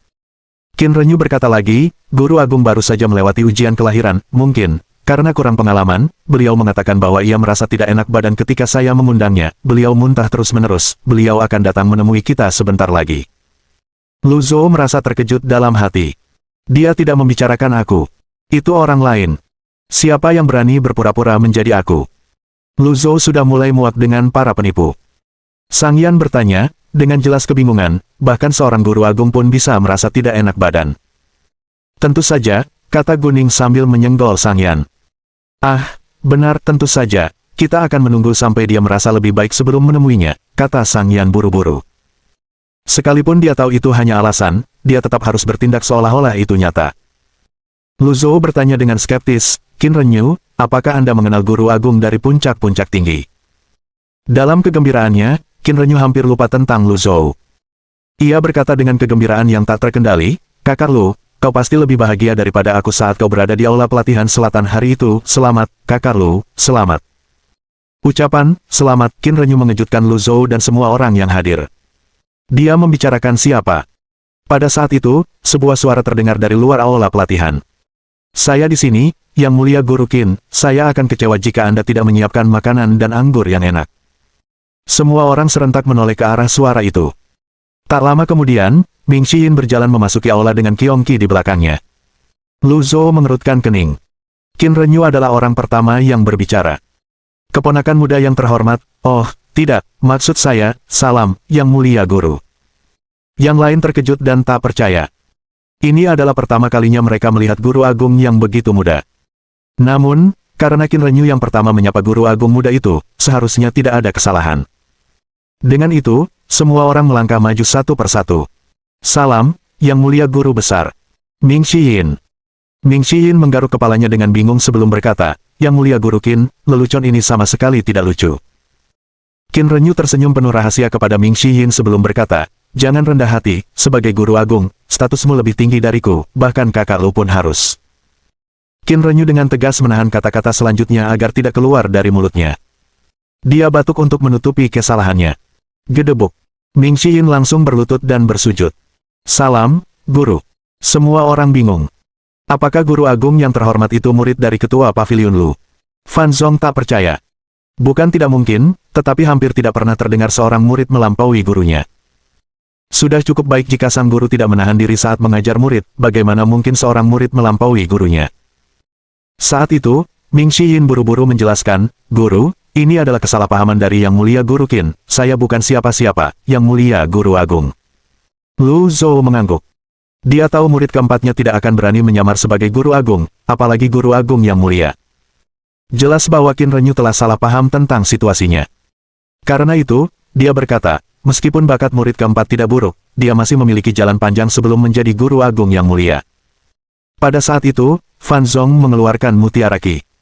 Begitu dia mengeluarkannya, mutiara itu bersinar terang, menerangi seluruh aula. Kecerahannya menunjukkan bahwa targetnya adalah seorang guru agung. Melihat itu, mata Fan Zong membelalak. Dia benar-benar seorang guru agung. Tidak seorang pun meragukan mutiara Qi tersebut. Keheningan menyelimuti aula. Ming Xiyin berbalik, tercengang. Kemudian, dia bertanya, kapan saya menjadi guru agung? Salam, Yang Mulia Guru. Semua orang berdiri dan membungkuk. Mereka penuh hormat dan bersemangat. Tidak seorang pun akan mempercayai Ming Xiyin bahkan jika dia menyangkalnya sekuat tenaga. Qin Renyu menatap Ming Xiyin dengan kekaguman yang hampir tak tersian-embunyikan. Qin Renyu hendak membungkuk ketika Ming Xiyin mengangkat tangannya, membawa mutiara Qi ke tangannya. Kemudian, dia mengepalkan tangannya, mengubahnya menjadi debu. Setelah menepuk-nepuk tangannya hingga bersih, dia berkata, omong kosong apa ini? Ini sama sekali tidak akurat. Semua orang menganggap guru agung yang baru itu sangat unik, beliau sangat rendah hati, sesuatu yang belum pernah terjadi sebelumnya. Kemudian, Ming Xiyin menatap gurunya dengan polos dan berkata, Guru, saya benar-benar tidak tahu apa yang sedang terjadi. Lu Zhou berkata, bangkitlah dan bicaralah. Qin Renyu tersenyum dan tidak berkata apa-apa. Dalam hatinya, ia berpikir bahwa sikap Lu Zhou agak kurang tepat.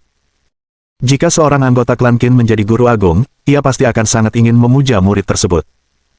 Bukan tidak mungkin ia juga akan melepaskan posisinya di klan. Go, go, go, go, go. Qiong Qi menggonggong. Pada saat yang sama, keributan besar terdengar dari arah tenggara. Kemudian, Yuan Lang berlari masuk dan berkata, seekor binatang buas sedang menuju ke arah sini. Sungguh berani datang ke aula pelatihan yang mulia Guru Qin. Tidak ada yang khawatir. Lagi pula, hampir semua elit di wilayah Teratai Hijau ada di sini. Qin Renyu berkata, izinkan saya pergi dan melihatnya. Dalam sekejap mata, Qin Renyu muncul di langit. Ketika dia melihat ke arah tenggara, ekspresinya sedikit berubah. Seekor binatang suci. Phoenix Api. Burung Phoenix Api mengeluarkan teriakan dan melesat melintasi lautan. Api berkobar dan membubung tinggi di langit.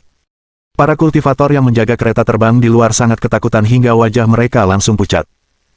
Mereka buru-buru membawa kereta terbang itu bersama mereka dan melarikan diri ke arah yang berlawanan.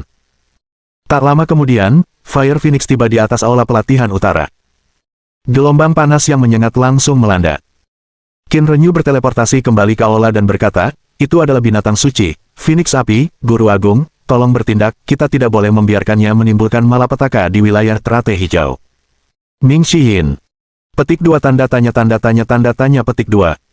Semua orang bergegas keluar dan menatap langit dengan terkejut. Ini benar-benar Phoenix Api. Aneh, kenapa benda ini datang ke sini? Semua orang terkejut dan bingung. Lu Zhou berpikir dalam hati, sebelumnya, ia ketakutan dan lari karena sang penyeimbang di tanah tak dikenal. Ia melarikan diri setelah meninggalkan telurnya. Apakah ia datang untuk mencari anaknya? Lu Zhou berpikir ini adalah kemungkinan yang paling besar.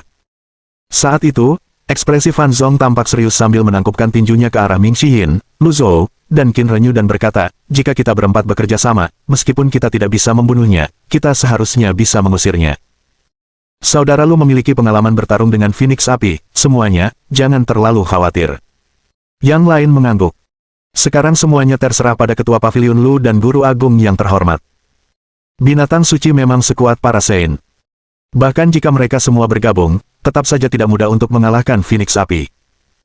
Mereka hanya bisa menggunakan prasasti Dao dari aula pelatihan untuk mengusirnya. Ming Shiyin tak sanggup menahan diri lagi dan berkata, Guru, aku pergi duluan, aku tak sanggup menghadapi ini. Bahkan seorang Guru Agung yang terhormat pun melarikan diri. Semua orang panik. Bahkan seorang Guru Agung yang terhormat pun melarikan diri setelah melihat Phoenix Api. Lalu apa artinya ini bagi mereka? Desis. Burung Phoenix Api berputar-putar di langit sambil mengepakkan sayapnya. Gelombang panas yang menyengat langsung menyapu seluruh tempat itu. Bab 1368. Penghormatan. Penerjemah. Endless Fantasy Translation Editor. Endless Fantasy Translation.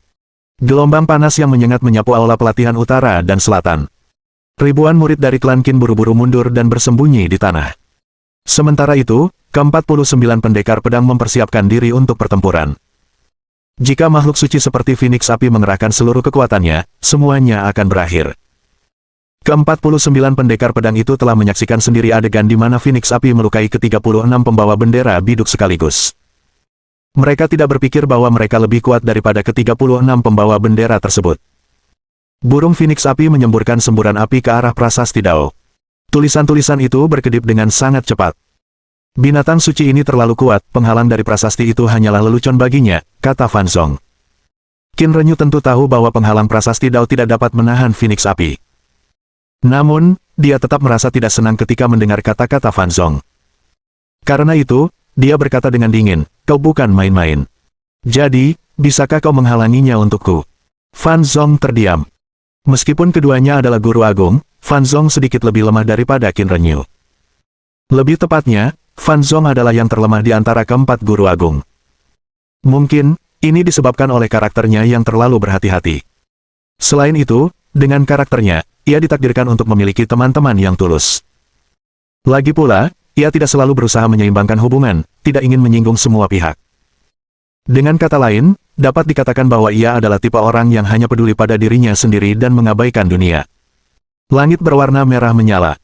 Penghalang prasasti Dao hampir hancur karena panas. Qin Renyu berkata, ikuti aku. Ke-49 pendekar pedang itu menjawab serempak, mengerti. Desir, desir, desir, desir, desir. Qin Renyu dan 49 pendekar pedang itu segera terbang ke langit. Ke-49 pendekar pedang itu segera berkumpul membentuk formasi 7 titik. Yang lain terus bersikap menunggu dan melihat. Tidak ada yang berani melangkah maju dengan gegabah. Mereka menyadari betapa dahsyatnya kekuatan binatang suci itu. Meskipun Qin Renyu dan 49 pendekar pedang itu kuat, mereka mungkin bahkan tidak mampu menahan satu semburan api pun dari Phoenix api. Jika mereka maju dengan gegabah, itu sama saja dengan mencari kematian. Fan Zong menatap Ming Xiyin dan berkata, "Aku harap kau akan bertindak dan membela wilayah klan Qin." Semua orang menyuarakan sentimen yang sama dengan Fan Zong. Ming Xiyin, aku bukan guru agung. Jika kalian semua terbang ke atas, mungkin kalian bisa menahan setengah bola api.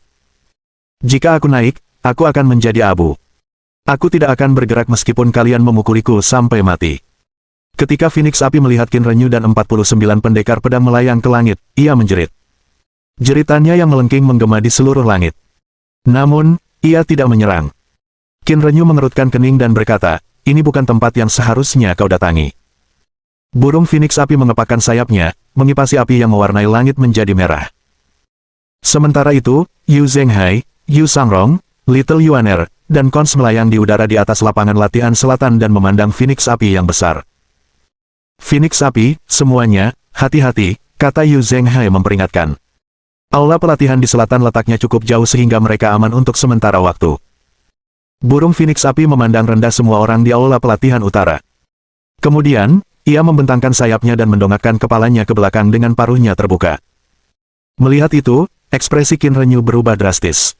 Dia meraung, mundur. Ke-49 pendekar pedang itu buru-buru terbang kembali. Untungnya, ini adalah aula latihan pribadi Qin Renyu sehingga tidak banyak murid dari klan Qin di sekitar sini. Di lapangan, berbagai tokoh penting dari pasukan utama di wilayah Teratai Hijau juga berlari mencari perlindungan. Swoosh, swoosh, swoosh. Bola api terbang menuju penghalang yang dibentuk oleh prasasti Dao. Penghalang itu hanya bertahan sesaat sebelum hancur berkeping-keping seperti kaca. Mereka larut menjadi bintik-bintik cahaya bintang sebelum tersebar di langit. Dengan demikian, aula pelatihan utara langsung diliputi lautan api. Astaga, sekuat itu, seru Ming Xiyin. Meskipun ini kali kedua dia melihat hal seperti itu, dia masih merasa sulit mempercayainya. Lu Zhou, Fan Zong, dan para pria merdeka lainnya juga tercengang. Dengung. Qin Renyu memunculkan astrolabenya saat ini. Dia memegangnya di depannya, dan sebelum meledak dengan seluruh kekuatan bagan kelahirannya, dia meraung, kau berani menghancurkan aula latihanku. Dor, dor, dor, dor, dor, dor. Kekuatan bagan kelahiran menghantam Fire Phoenix. Ia sama sekali tidak menghindar. Sebaliknya, ia melipat sayapnya di sekeliling tubuhnya, membiarkan serangan itu mengenainya. Ketika ia membuka sayapnya, ia sama sekali tidak terluka. Itu terlalu kuat. Qin Renyu tiba-tiba teringat betapa sengsaranya Ye Zheng dan 36 pembawa bendera biduk ketika mereka berjuang di lautan api. Dia tahu bahwa dia dan 49 pendekar pedang tidak jauh lebih kuat dari mereka. Terlebih lagi, bertahun-tahun telah berlalu sejak bangkit dari abu, ia telah matang dan menjadi lebih kuat. Dia bertanya-tanya sejenak bagaimana dia harus menghadapinya sebelum dia memanggil, Saudara Lu. Pada saat ini, Qin Renyu dapat meminta bantuan dari Lu Zhou. Lu Zhou, yang berdiri di aula latihan, melirik Qin Renyu dan bertanya, oh, jadi kau masih mengingatku sekarang. Ekspresi malu-malu muncul di wajah Qin Renyu. Dia melirik Ming Xiyin dan berpikir sejenak. Selama 5 tahun terakhir, dia cukup sering berinteraksi dengan Ming Xiyin. Karena itu, dia cukup memahami Ming Xiyin. Ming Xiyin terkenal karena pengecutnya. Ketika dia memikirkan bagaimana Ming Xiyin berasal dari klan Meng, dia berpikir itu sudah bisa diduga. Terlebih lagi, dia tidak 100% yakin Ming Xiyin adalah guru agung. Lagi pula, hampir tidak mungkin seseorang bisa berkembang begitu pesat hanya dalam 5 tahun. Namun, fenomena di kereta gantung Skyhook itu nyata. Karena itu, dia menyimpulkan bahwa peningkatan luar biasa Ming Xiyin pasti disebabkan oleh benih Void Agung. Akhirnya, Qin Renyu berkata, Saudara Lu, saya khawatir hanya Anda yang bisa menghadapinya. Semua orang mundur, memandang Phoenix api raksasa itu dengan gugup. Lu Zhou melesat dan muncul sekitar 100 meter di depan Phoenix api. Dia berdiri dengan tangan di belakang punggungnya sambil berkata, binatang buas. Burung Phoenix api mengeluarkan suara aneh di bagian belakang tenggorokannya, membuka dan menutup paruhnya. Sayangnya, tidak ada yang mengerti apa yang dikatakannya. Ketika Lu Zhou melihat Phoenix api tidak berniat menyerang, dia mengirimkan transmisi suara kepadanya. Apakah kau di sini untuk mencari Phoenix api kecil? Dia menggunakan transmisi suara karena dia tidak ingin orang lain mengetahui keberadaan Phoenix api kecil itu. Burung Phoenix api itu menggerakkan kepalanya ke atas dan ke bawah seolah-olah sedang mengangguk. Lu Zhou melanjutkan ucapannya melalui transmisi suara sambil mengangkat tangannya, karena kau mempercayakannya kepadaku untuk sementara, tentu saja aku akan mengembalikannya kepadamu, namun, sebelum itu, bukankah ada sesuatu yang perlu kau sampaikan? Kepala Phoenix api itu miring ke kiri dan ke kanan, bingung. Ia tidak sepenuhnya mengerti tata krama manusia. Namun, ia mengerti apa yang diinginkan manusia di depannya. Bukankah sudah sewajarnya anaknya dikembalikan kepadanya? Ia menundukkan kepalanya, dan ketika melihat tangan Lu Zhou terangkat, amarah mulai membuncah di hatinya. Ia berpikir bahwa manusia memang makhluk. Ia akan membakar mereka dengan api dahsyatnya agar mereka tahu untuk takut pada Phoenix api yang perkasa dan ilahi. Setelah itu, Fire Phoenix memuntahkan bola api. Qin Renyu dan Fan Zong mewujudkan astrolab mereka dan mundur sejauh 1000 meter bersama para kultivator lainnya. Lu Zhou tidak menyangka Phoenix api akan tiba-tiba menyerang juga. Otak manusia memang bekerja berbeda dari otak binatang. Dia buru-buru mengangkat astrolabenya untuk melindungi dirinya. Ketika api mengenai astrolabe milik Lu Zhou, terdengar suara mendesis di udara. Begitu api membakar astrolabenya, ia pun merasakan panasnya. Sepertinya astrolabe itu meleleh. Ia terkejut dengan penemuan ini. Lagi pula, ia sekarang adalah seorang guru terhormat. Terlebih lagi, ia memiliki kemampuan tahan api dari salah satu jantung kehidupannya. Namun, tampaknya itu masih belum cukup dibandingkan dengan api Phoenix api. Berderak. Astrolabe milik Lu Zhou mulai runtuh. Dia menekan tangannya ke astrolabe itu, menyalurkan kekuatan ilahinya ke dalamnya. Cahaya keemasan menyinari astrolabe dengan bintik-bintik cahaya biru, pemandangan itu cukup memukau. Astrolabe itu berderit, kemudian meratakan dirinya sendiri, dan berhasil menghalangi api. Lu Zhou hanya mampu menahan kobaran api untuk saat ini, dia tidak bisa menyerangnya. Dengan suara mendengung, astrolabe itu tegak dan akhirnya menghalangi api. Pada saat itu, Phoenix api tiba-tiba berhenti menyemburkan api. Ia membentangkan sayapnya sebelum kemudian diam tak bergerak. Memanfaatkan jeda singkat itu, Lu Zhou menyimpan astrolabe dan menggunakan kekuatan Dao yang telah ia pahami di kereta gantung Skyhook. Pada saat yang sama, ia juga menggunakan kemampuan Heloyu.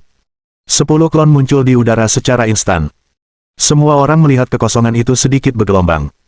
Ketika mereka melihat lagi, Lu Zhou sudah melayang di atas Phoenix api. Kemudian, dia melancarkan segel telapak tangan. Kesempurnaan yang cacat. Bab 1369. Kesempurnaan yang cacat. Penerjemah. Endless Fantasy Translation penyunting. Endless Fantasy Translation. Phoenix api itu terhuyung sejenak. Kemudian, ia mengepakkan sayapnya di langit ke arah klon Lu Zhou, membubarkan mereka tanpa menimbulkan bahaya. Qin Renyu, Fan Zong, dan yang lainnya sedikit terkejut ketika melihat kesempurnaan yang cacat. Kesempurnaan yang cacat tampaknya telah menembus kehampaan.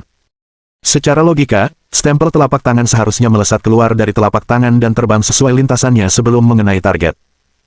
Namun, stempel telapak tangan ini menghilang sesaat setelah muncul. Ketika muncul kembali di kejauhan, ia terbang dalam garis lurus yang menyilaukan dengan bagian tengah yang hilang. Dari sudut pandang Fire Phoenix, segel telapak tangan itu berada cukup jauh. Namun, ia tidak tahu apa yang terjadi, tetapi segel telapak tangan itu tiba-tiba muncul di depannya. Ledakan. Segel telapak tangan itu mendarat di dada Phoenix api.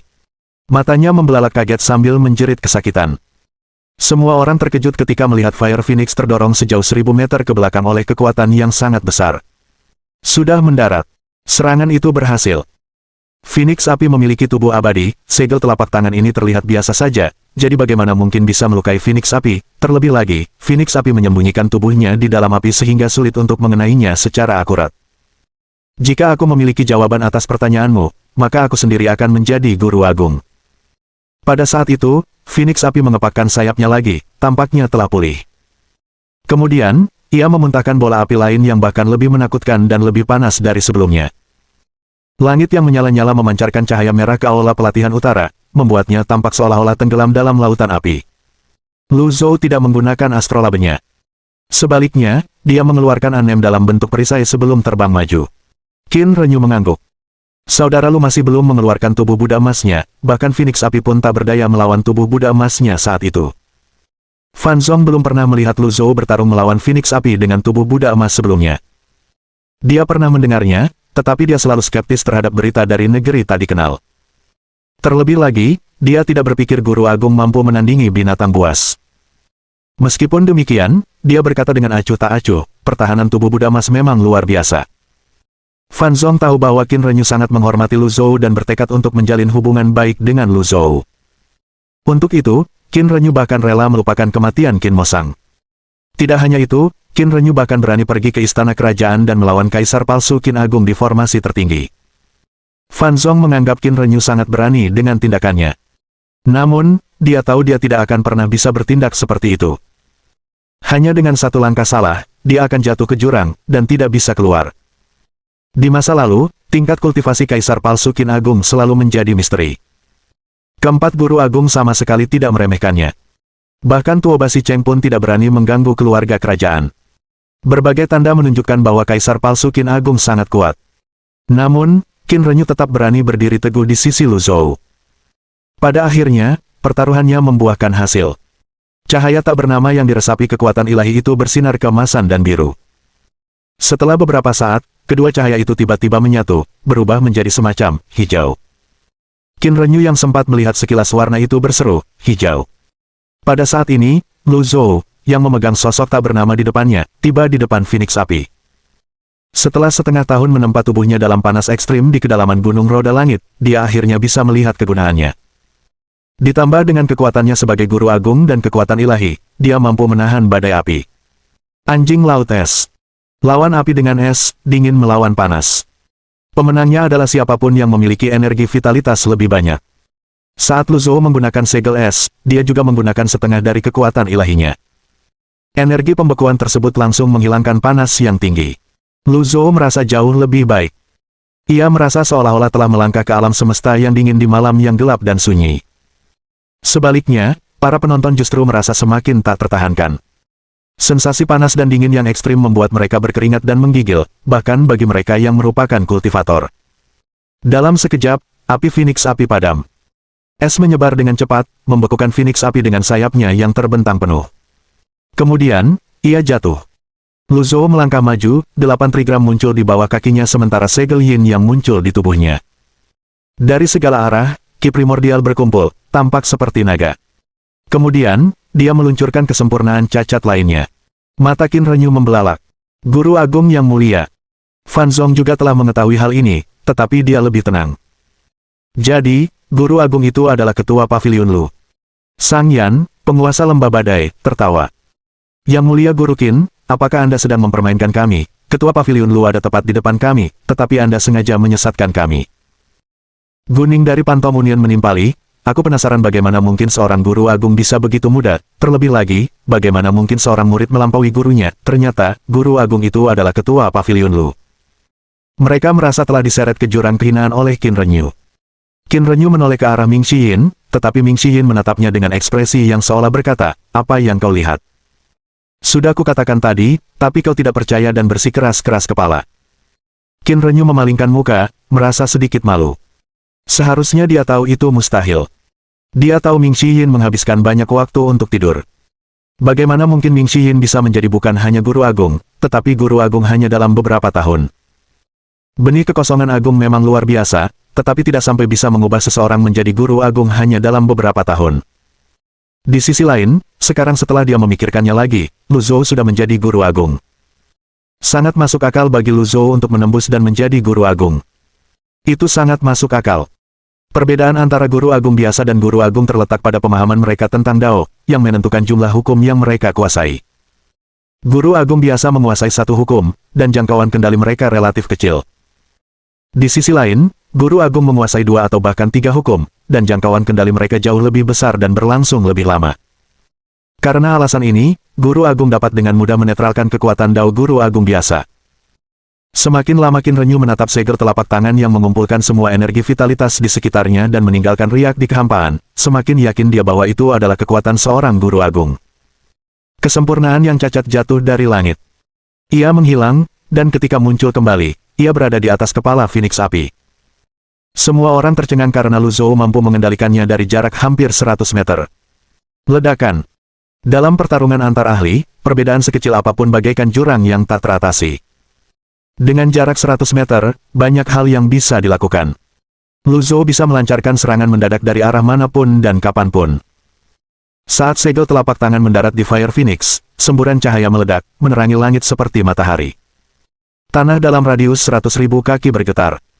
Sementara itu, langit di atas kediaman klan Qin bersinar terang. Bahkan dari jarak 1000 mil, orang dapat melihat kecemerlangan itu dari cakrawala. Retakan. Saat Phoenix api mendarat, lapisan es di sekitarnya hancur berkeping-keping. Ia segera mengepakkan sayapnya. Ia semakin marah setelah terjatuh. Ia melayang ke langit, menyerbu ke arah Lu Zhou. Lu Zhou mengerutkan kening. Kau tidak terluka. Entah kemampuan penyembuhan Phoenix api sangat tinggi atau serangannya meleset. Tidak mungkin ia tidak terluka jika serangannya mengenai sasaran. Lu Zhou merasa sangat yakin dengan segel telapak tangannya itu. Baiklah, aku akan memberimu segel telapak tangan lagi. Kali ini, Lu Zhou mengeluarkan keramik berlapis ungu. Sebelumnya, dia telah menggunakan kemampuan segel es dari jantung kehidupannya. Kali ini, dia akan menggunakan kemampuan keramik berlapis ungu. Setelah melihat keramik bergelasir ungu, tingkat tak terbatas. Sangat wajar bagi seorang guru agung yang terhormat untuk memiliki senjata tingkat tak terbatas, Qin Renyu mengangguk sambil berkata. Memang, semua orang mengangguk setuju. Saat mereka sedang mengobrol, energi terpancar dari ubin berlapis ungu. Burung Phoenix api itu menjerit. Ia baru saja tiba 100 meter di depan Lu Zhou sebelum membeku lagi. Sekali lagi, ia berubah menjadi patung es dan jatuh dari langit. Lu Zhou mengangkat tangannya. Tanpa nama, dalam wujud pedang, ia melepaskan pedang energi yang sangat panjang yang menusuk tubuh Phoenix api. Ia juga telah menanamkan kekuatan ilahi ke dalam pedang energi tersebut. Bang! Suara itu menggema dengan dahsyat di langit, dan bumi terbelah. Tampak seolah-olah sebuah pedang raksasa telah memaku seekor burung pipit yang membeku ke tanah. Pertempuran tampaknya telah berakhir. Semua orang tidak percaya. Sudah berakhir. Makhluk suci itu telah dikalahkan. Tidak seorang pun berani bertanya-tanya dengan lantang bagaimana seekor binatang ilahi, yang setara dengan seorang santo, dikalahkan oleh seorang guru yang terhormat. Sementara itu, Sang Yan berseru kaget, senjata tingkat tak terbatas lainnya. Qin Renyu berkata, tidak perlu terlalu terkejut, kakak lu setidaknya memiliki 3 item tingkat tak terbatas. T3, oh oke. Bab 1370. Aku bukan orang yang bisa diremehkan. Penerjemah. Endless Fantasy Translation penyunting. Endless Fantasy Translation. Setelah beberapa saat, semua orang dengan cepat menenangkan diri. Mata mereka tertuju pada Phoenix api yang membeku dan tertancap di tanah, menunggu. Mereka tidak meragukan kekuatan Lu Zhou sebagai guru agung yang terhormat, tetapi Phoenix api bukanlah binatang ilahi biasa. Semua orang tahu julukannya, burung abadi. Bahkan jika Lu Zhou menggunakan 2 senjata tingkat tak terbatas bersama dengan kekuatannya, itu tidak berarti dia bisa membunuh burung abadi. Karena itu, mereka terus menunggu kelahirannya kembali sambil menatapnya dengan saksama. Lu Zhou tidak menarik pedang energinya. Dia terus memegang benda tak bernama dalam wujud pedang dan menatap Phoenix api. Setelah beberapa tarikan napas, retakan, desis, kobaran api kembali membubung di tubuh Phoenix api. Anehnya, kobaran api itu bahkan lebih dahsyat dari sebelumnya. Ia menopang dirinya menggunakan sayapnya dan berdiri, membiarkan pedang energi menembus tubuhnya sepenuhnya. Bang! Lu Zhou menyingkirkan si tak bernama.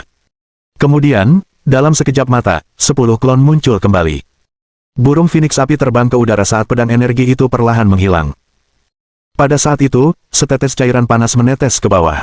Darah asli Fire Phoenix. Para kultivator muda yang menjaga kereta terbang tidak dapat menahan keserakahan mereka ketika melihat darah dan segera menyerbu ke sana. Kekuatan kakak Lu benar-benar tak terukur, dia bahkan melukai Phoenix api. Darah asli Phoenix api dapat meningkatkan kultivasi seseorang dan mengubah fisiknya secara signifikan, meskipun tidak dapat dibandingkan dengan benih Void Agung, itu tetaplah harta karun yang langka, kata Qin Renyu. Namun, dalam jangka pendek, darah asli Phoenix api tidak berbeda dengan benih kekosongan agung, efek darah asli akan berakhir, tidak seperti benih kekosongan agung, pada saat itu, kecepatan kultivasi seseorang akan menurun, kata Sang Yan. Saat Sang Yan, Guning, Fan Zong, dan yang lainnya menyaksikan para kultivator muda yang mereka bawa berlari menuju darah sejati, mereka menggelengkan kepala. Tempat yang mereka tuju berada di bawah kaki binatang suci, apakah mereka ingin mati? Seperti kata pepatah, anak sapi yang baru lahir tidak takut pada harimau. Seperti yang diperkirakan, setelah Fire Phoenix terbang ke langit, ia membentangkan sayapnya yang tampak membentang di seluruh langit. Sekali lagi, langit berubah menjadi merah dan berapi-api. Dari jarak ribuan mil, tampak seolah-olah langit terbakar. Kobaran api dan panas telah mencapai tingkat yang belum pernah terjadi sebelumnya pada saat ini. Lu Zhou menunduk dan berteriak, "Pergi sana." Lu Zhou menggunakan kekuatan ilahi dari avatar 6 daun birunya dan melancarkan kekuatan ucapan. Gelombang suara itu menyebar seperti tsunami. Ratusan kultivator muda seketika terlempar ke belakang akibat gelombang suara tersebut. Ki dan darah mereka melonjak hebat di dalam tubuh mereka, sementara yang lebih lemah sudah memuntahkan darah. Sesuai dugaan dari seorang guru agung yang terhormat. Setiap gerakannya sungguh mengejutkan. Lu Zhou masih ingat pertempuran di tanah tak dikenal. Ketika Phoenix Api membentangkan sayapnya seperti itu berarti ia akan melepaskan jurus pamungkasnya. Phoenix Api saat ini telah tumbuh jauh lebih kuat. Meskipun terluka, satu jurusnya saja sudah cukup untuk menghancurkan dunia. Setelah beberapa saat, Lu Zhou berkata, "Anak muda, kalian tidak mengetahui kebesaran langit dan bumi, apakah darah asli Phoenix Api sesuatu yang bisa kalian idam-idamkan?" Para kultivator muda itu terbang ribuan meter ke belakang, menatap Phoenix Api di langit dengan terkejut. Darah asli itu jatuh sejauh 300 meter sebelum menguap karena panas yang sangat tinggi dari api Phoenix Api. Tempat para kultivator muda itu berdiri beberapa saat yang lalu kembali terbakar hebat oleh api. Fan Zong berinisiatif untuk berkata, "Terima kasih, Yang Mulia Guru Lu, karena telah menyelamatkan nyawa mereka." Dengan demikian, Sang Yan dan Guning menata kembali indera mereka dan juga berterima kasih kepada Lu Zhou. Kemudian, mereka berbalik dan menegur para petani muda itu. "Beraninya kau, Phoenix Api bahkan tidak perlu mengerahkan tenaga untuk mengubah kalian semua menjadi abu. Apa kau pikir kau sangat berani? Jika bukan karena Yang Mulia Guru Lu, kalian semua pasti sudah mati." Para kultivator muda akhirnya menyadari betapa impulsifnya mereka. Mereka semua membungkuk kepada Lu Zhou untuk menyatakan rasa terima kasih mereka.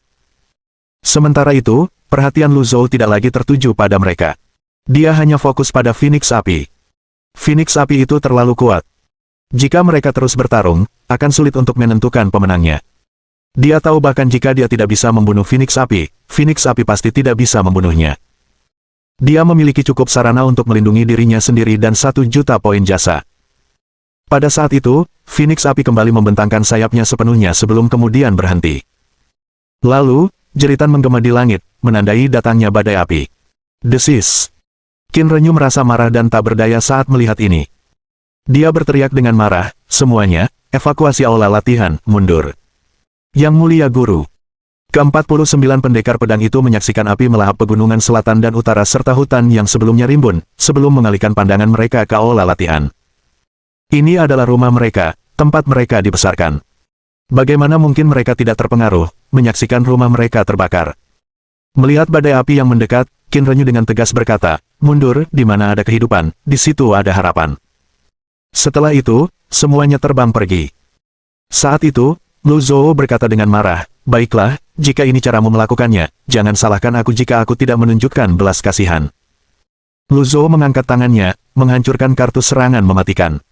Sebuah pusaran berputar di tangannya sebelum membentuk tanda tangan segel Vajra Agung. Tanda tangan itu melesat melintasi langit seperti bintang jatuh, dan mendarat di atas Phoenix Api sekali lagi. Bang! Sekalipun Phoenix Api tahu bahwa dia tidak bisa membunuhnya, Lu Zhou harus memberitahu Phoenix Api bahwa dia bukanlah orang yang bisa dianggap remeh. Kemudian, dia mewujudkan Astrolabe 18 bagan miliknya. Memblokir. Astrolabe itu mengembang dengan kecepatan tinggi, menahan api agar tidak menyebar. Memang benar, Lu Zhou benar. Sebelumnya, Phoenix Api tidak pernah menganggap serius kultivator di tingkatan Venerable Master dan di bawahnya. Menurutnya, manusia-manusia yang seperti reptil rendahan ini tidak layak untuk menggunakan api agungnya. Namun, kali ini, ia merasakan gelombang teror dan penindasan yang belum pernah terjadi sebelumnya dari 9 kekosongan neter. Rasanya bahkan lebih menindas daripada kekosongan agung, menyebabkan tubuhnya gemetar. Burung Phoenix Api mengepakkan sayapnya, mengipasi api. Lu Zhou segera menarik kembali astrolabenya setelah beberapa tarikan napas. Desis. Pada saat itu, seberkas energi keberuntungan yang bersinar seterang matahari melesat dari langit bawah aula pelatihan selatan ke tubuh Lu Zhou. Seketika itu juga, kekuatan ilahinya pulih dengan cepat. Lu Zhou berbalik dan melihat Witzat berdiri di atas gumpalan awan keberji siangan, menatapnya seperti seekor domba yang lembut dan anggun. "Pantas saja kau favoritku. Dari sudut manapun aku melihatmu, kau selalu enak dipandang. Setelah kekuatan ilahi Lu Zhou pulih, dia menggunakannya untuk melawan api dan panas. Dia memandang aula latihan utara. Meskipun dia telah menggunakan astrolabnya untuk menghalangi api, aula latihan utara masih bisa terhindar dari nasib terbakar. Namun, aula latihan selatan masih bisa diselamatkan. Lu Zhou menatap Phoenix api yang jatuh dan berkata, aku selalu mengikuti aturan dalam melakukan sesuatu, aku selalu jujur dan menepati janji, kukatakan sekarang, jika kau tetap keras kepala dan menjadikannya musuhku, aku akan bersamamu sampai akhir. Setiap kata yang diucapkan Lu Zhou terdengar lantang dan penuh kekuatan. Lu Zhou tahu bahwa Phoenix api belum mati. Terlebih lagi, ia akan menjadi lebih kuat. Sebelum Phoenix api mencapai tanah, ia mengangkat kepalanya dan menatap Lu Zhou, tetapi tidak menyerang. Ia tidak mengerti bagaimana seorang guru agung dapat memiliki kekuatan sedemikian rupa sehingga membuat seseorang putus asa. Ia mengeluarkan teriakan keras sebelum terbang ke atas, sejajar dengan Lu Zhou. Lu Zhou berdiri dengan tangan di belakang punggung dan menatap Phoenix api. Rasanya seperti sedang menatap matahari saat itu. Dia bertanya, apakah kau masih ingin bertarung? Tunggu dulu. Momen ini bergantung pada siapa yang menyerah duluan. Akhirnya, Phoenix api menggelengkan kepalanya. Lu Zhou mengangguk dan berkata, sangat bagus. Kemudian, Fire Phoenix mengeluarkan serangkaian suara aneh. Kerang, kata Lu Zhou melalui transmisi suara. Ketika Cons mendengar panggilan tuannya, dia hendak bergegas menghampiri. Namun, sebelum Cons pergi, Little Yuaner menghentikan Cons dan berkata, hati-hati, Phoenix api yang besar itu mungkin akan bertindak kurang ajar. Cons tertawa. Tidak apa-apa, tuan ada di sana. Baiklah kalau begitu, hati-hati, lagi pula, aku tidak akan pergi ke sana, kata Yuaner kecil. Saat ini, Yuaner, bawa Phoenix api kecil itu kemari.